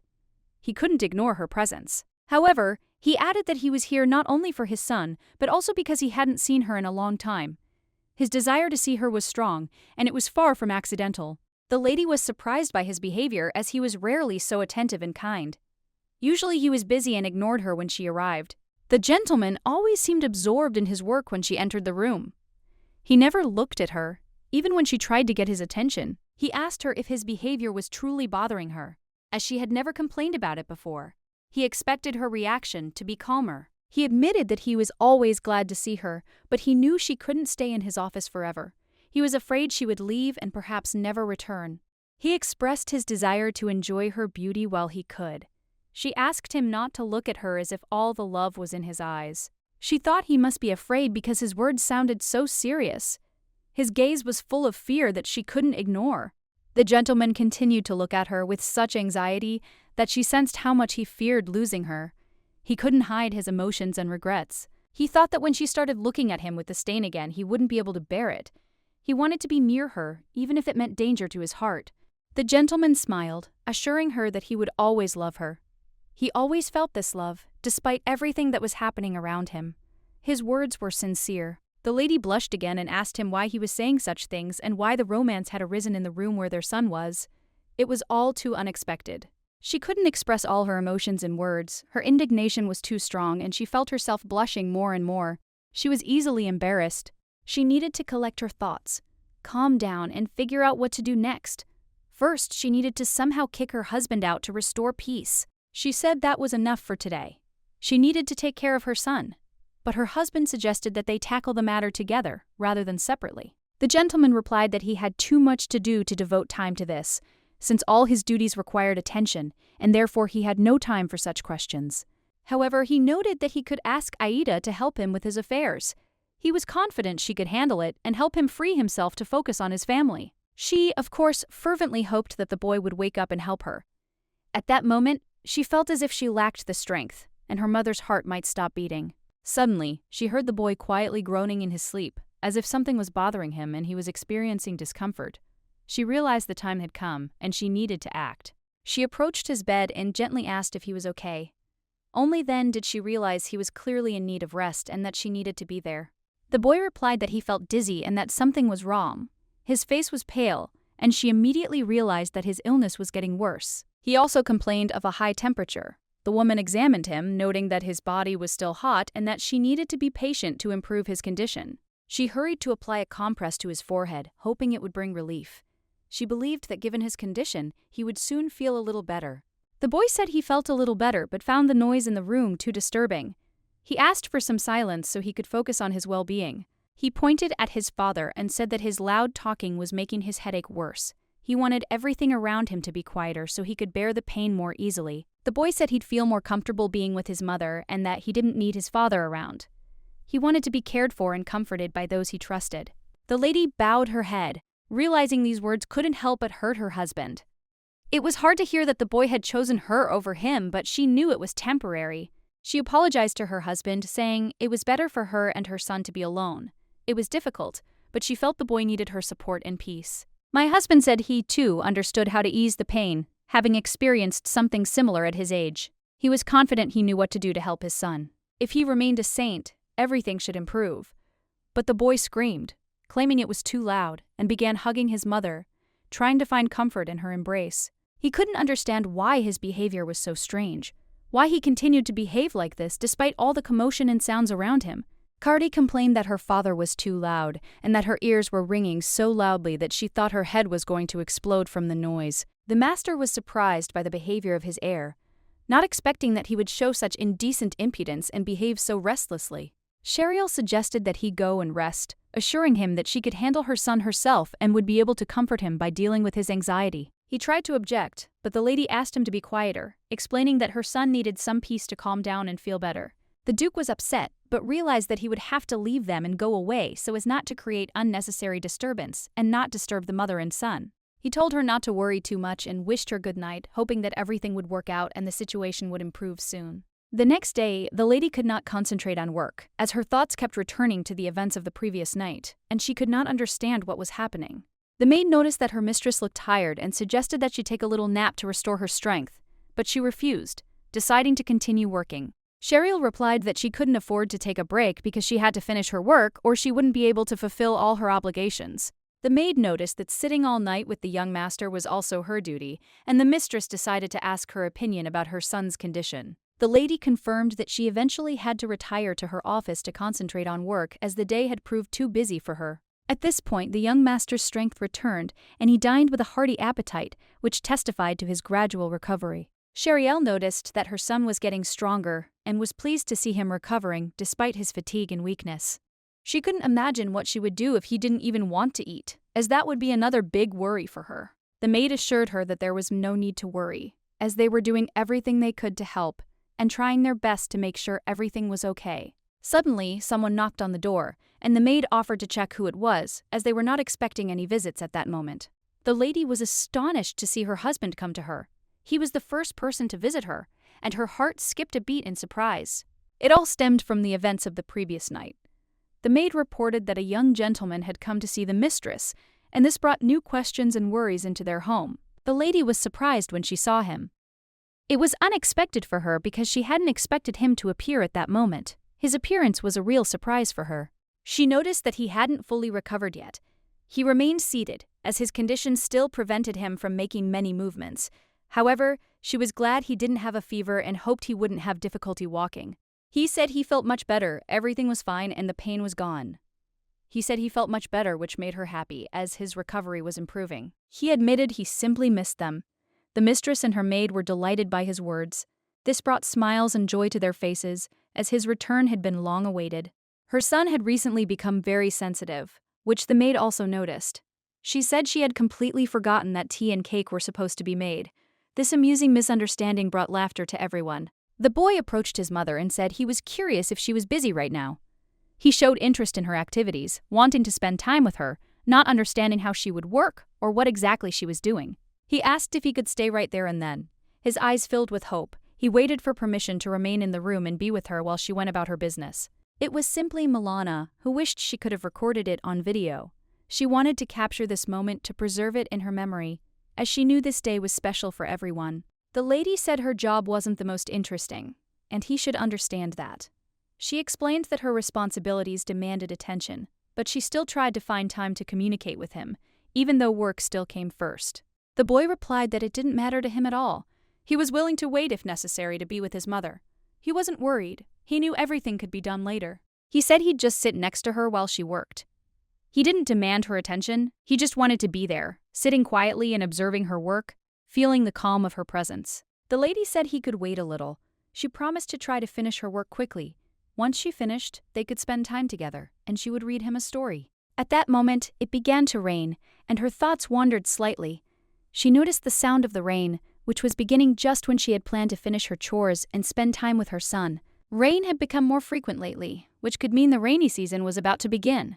That time of year was approaching, and she was already looking forward to cozy moments indoors when the rain was outside. She was a little surprised, as she had planned to go boating with her son. However, the rain had interrupted their plans, and now they had to reschedule them for an earlier time, which left her a little disappointed. The boy said he wasn't opposed to it, but his dad wouldn't go.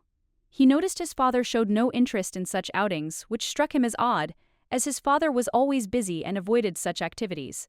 Afterwards, the gentleman came up and said he'd had a strange feeling that something was happening behind him.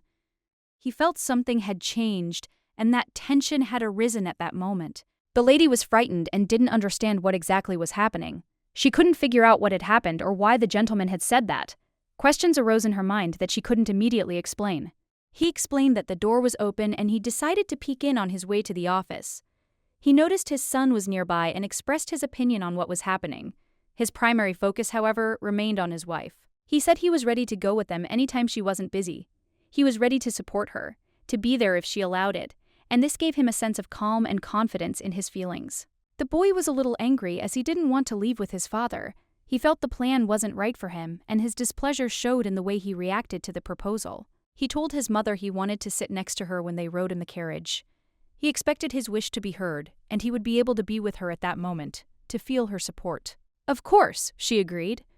The gentleman said he would sit next to her because, despite everything, they weren't husband and wife, as is customary in families, but simply people. However, the boy began to say that his father was busy, and his mother often preferred to be near him, and therefore he would be there, as always. The gentleman noted that he needs to spend more time with his wife, because she is first and foremost his wife, not the mother of his son, and that is a priority. She couldn't understand that this was actually a childish squabble between a father and son, who were ultimately dividing her, trying to get attention. She would very much like for a friendship to be established between them, for everything to be without unnecessary words, but it seemed that counting on this would be useless. She remembered it, and even felt a small spark of light appear inside, almost like a memory of something important. Standing up, she declared that arguing was bad and that they would get nowhere if they continued like this. Something had to be done. She suggested they both step outside for a while. Time, she believed, would help cool their hot heads and help them find a path to understanding. The husband was terrified, and the boyfriend didn't understand what was happening either. Their relationship seemed so confusing and difficult to understand. She insisted that they be quiet and not ask unnecessary questions. She also added that Kian should stop acting like a child in front of his son. Her husband tried to justify himself, but she interrupted him, asking him to be quiet. She didn't want to listen to his excuses anymore at this point. She stated that he was the father and could not understand how anyone could behave like that towards their own child. It was unacceptable. She also addressed the boy, telling him that he shouldn't speak so rudely to his father. Parents must be respected, even if they make mistakes too. She emphasized that if his father wants to spend time with him, he shouldn't avoid him. The boy needs to understand that mutual respect is important. The boy realized his mistake and, feeling guilty, asked his mother for forgiveness, promising not to do it again and hoping that she would not leave him. He declared that he wouldn't do it again and apologized, asking his mother not to leave him. He was afraid of losing her because of this argument. Mother replied that she never intended to abandon him. However, when she and Dad quarrel, it's important that they be given a little punishment for their behavior. The gentleman and his son didn't understand what punishment she was talking about. They both couldn't imagine how they could remedy the situation in this way. The mother explained that they would walk together, holding hands, to show that they were a family and could solve all problems with love and support. It was still cold outside, so they decided to walk through the corridors of the mansion. The gentleman said there were certain limits to what was permissible in this case. Mother noticed that she and Dad were indeed very close, and this was true despite all the difficulties they were going through at that time. The lady declared that they must leave her room and not return until they had made her decision. They needed time to think. She asked her maid, Margot, to escort the guests out so they could think about their actions and decisions. Let them wait a bit. Both were upset, and the master decided to take his son in his arms, comforting him despite all the problems that had arisen between them. He noted that, unfortunately, they have no other choice.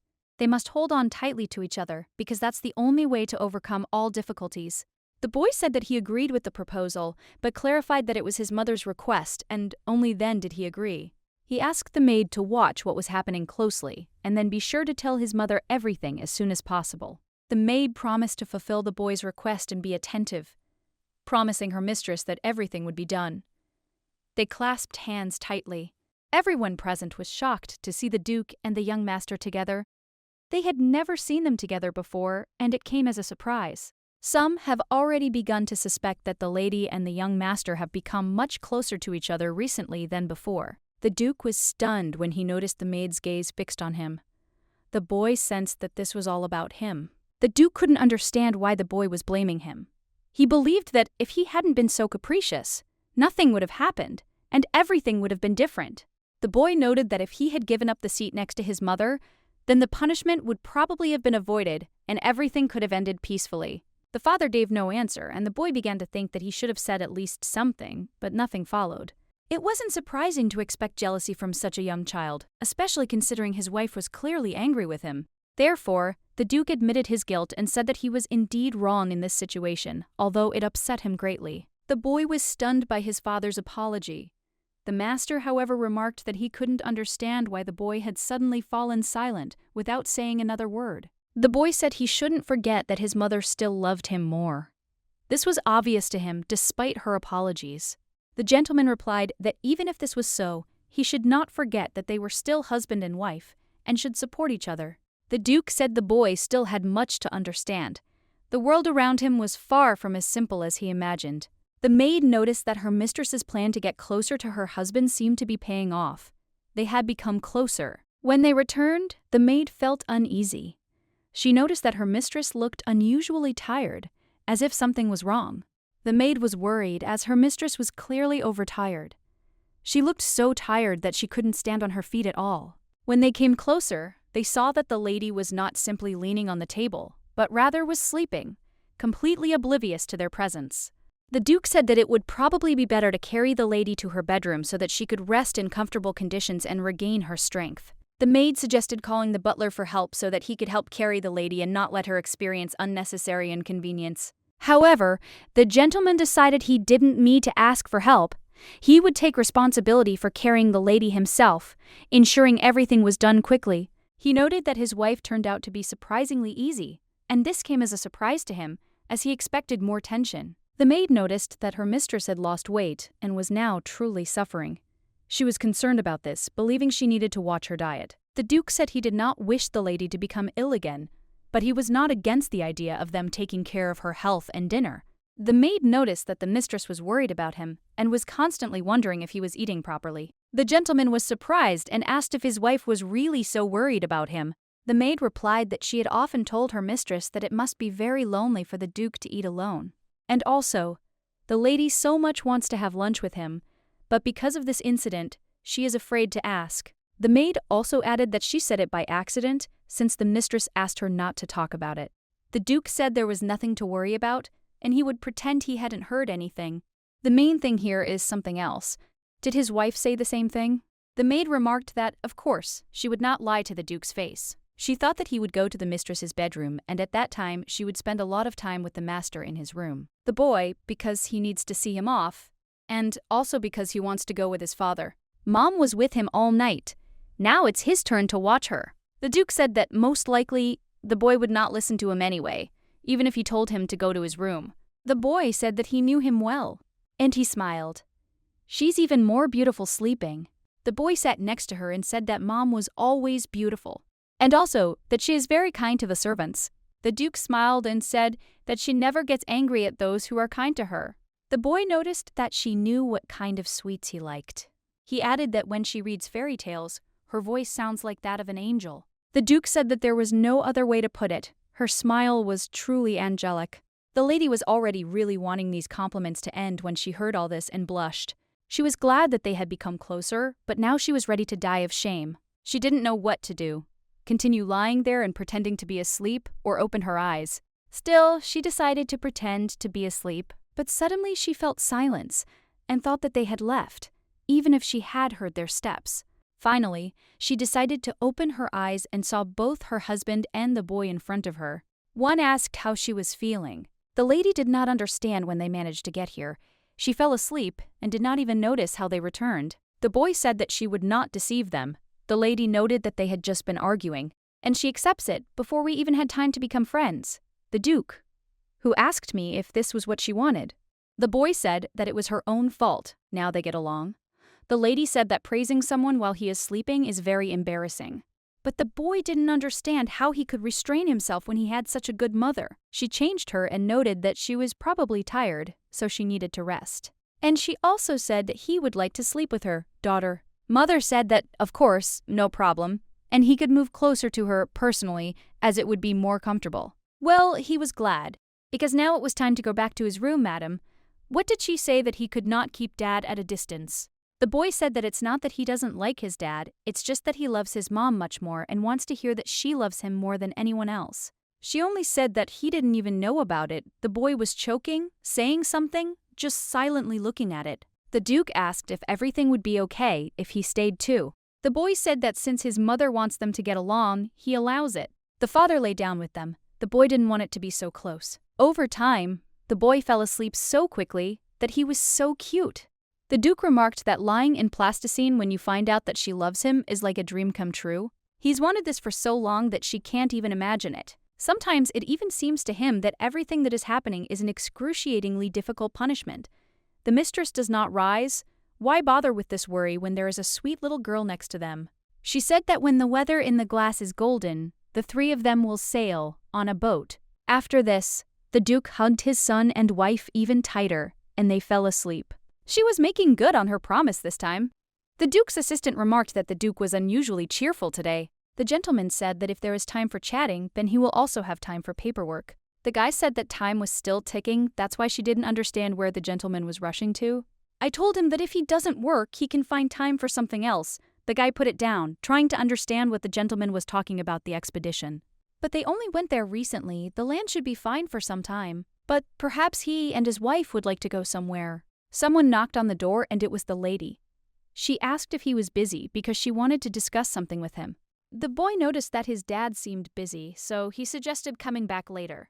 But the Duke stopped them, seemed to be trying to settle everything, and said that they could pass. The lady asked if he remembered her promise, and the Duke confirmed it. She would like to go boating while it is not too hot. The Duke said he could only spare a day next week. There is no need to worry about the location, because he has already arranged everything. The lady was glad that he had also prepared, and noted that he was trying very hard. After that, she smiled, thanked him, and said that she was looking forward to it, and added that the food should also be prepared. The assistant said that a holiday alone with his family should bring the Duke happiness, since sleepless nights had left him very tired. A couple of days later, the maid reported that the weather was very good. The lady hoped that they had not forgotten anything. The maid said that she had put all the food she had requested into this basket. The lady was grateful, but it was a little hard for her. The boy turned to his mother, and she told him not to run like that because he might fall. The boy replied that he wanted to be near her, and the lady smiled, saying that he was very sweet. She hoped that he would sit in the carriage next to his father, but the boy said that he wanted to be next to her. As he gets older, he can't hide his emotions at all, and it's very cute. Meanwhile, the Duke approached, and she thought that he had been waiting for her for too long. He noticed that her dress suited her very well. The lady thought it was truly beautiful and remarked that such dresses were popular now. He told her that she needed to take care to protect her skin, otherwise she might get sunburned. He added that he would do this later, while they were getting into the carriage. The lady was surprised. He spoke with such a red face that she did not know what to think. The boy said that they needed to get to the carriage quickly because he was hot. The lady realized that he was still too small, and the Duke said that he had cast a cooling spell on him so that he would not be hot during the journey. He picked him up and noticed that she had blushed too. And she said that she better tie herself into the carriage. The lady was about to go crazy. She wants him to stop smiling like that because he is already handsome, and with a smile he becomes even more handsome. The boy asked if they would definitely find her here at his father's, since there was only grass around. The Duke said they would have to get off and walk a bit. Luckily, the weather was fine. The coachman announced that they had already arrived, and the Duke said that he would go out first. He told the lady to go down carefully and offered her his hand. The boy also took his hand and thanked him. The lady said that he was simply jealous. Of course, she said this in a whisper. The Duke took him in his arms and said that he knew about it himself. The boy screamed for his father to let him go because he wanted to walk hand in hand with his mother. His father said he would carry him to the lake, and if he got tired before they got there, he wouldn't be able to enjoy the boat ride. The lady said it was wonderful to have such a strong father. The coachman wished them a safe ride and promised to return at sunset. I think he took the basket and said that they could go now. The lady also asked how far they had to go. He's so close now that my heart is pounding. The Duke said they were far away and he could carry her. She said that it was not necessary because she was not baby, and she was heavy, so it would be difficult for him. The gentleman said that if she was worried about him, then there was no need to think that way. He could cope. The boy told his father to walk faster. The lady suggested they walk more often like this. It was very pleasant even just to watch them. The boy was smiling. He noted that Dad would call, so it wouldn't happen again. Dad said they had already arrived. The boy asked his mother to look in that direction. The woman was surprised. Such a view, she didn't know that there, in that place, we have such a place. The Duke then said that he had always wanted to come here with her, and now, at last, she had kept her promise. Sheriel wasn't quite sure what promise he was talking about, so she decided to ask again to clarify the situation. The Duke, for his part, admitted that he himself hadn't expected her to have a child. It was an unexpected turn of events. He added that the child was likely the result of his promise to her immediately after their wedding. That's exactly what happened. Sheriel admitted that she really liked it. The fact that he kept his word seemed especially meaningful and very sweet on his part. The Duke, smiling, replied that he was ready to do everything necessary for her so that she would be content and happy without doubting her decision.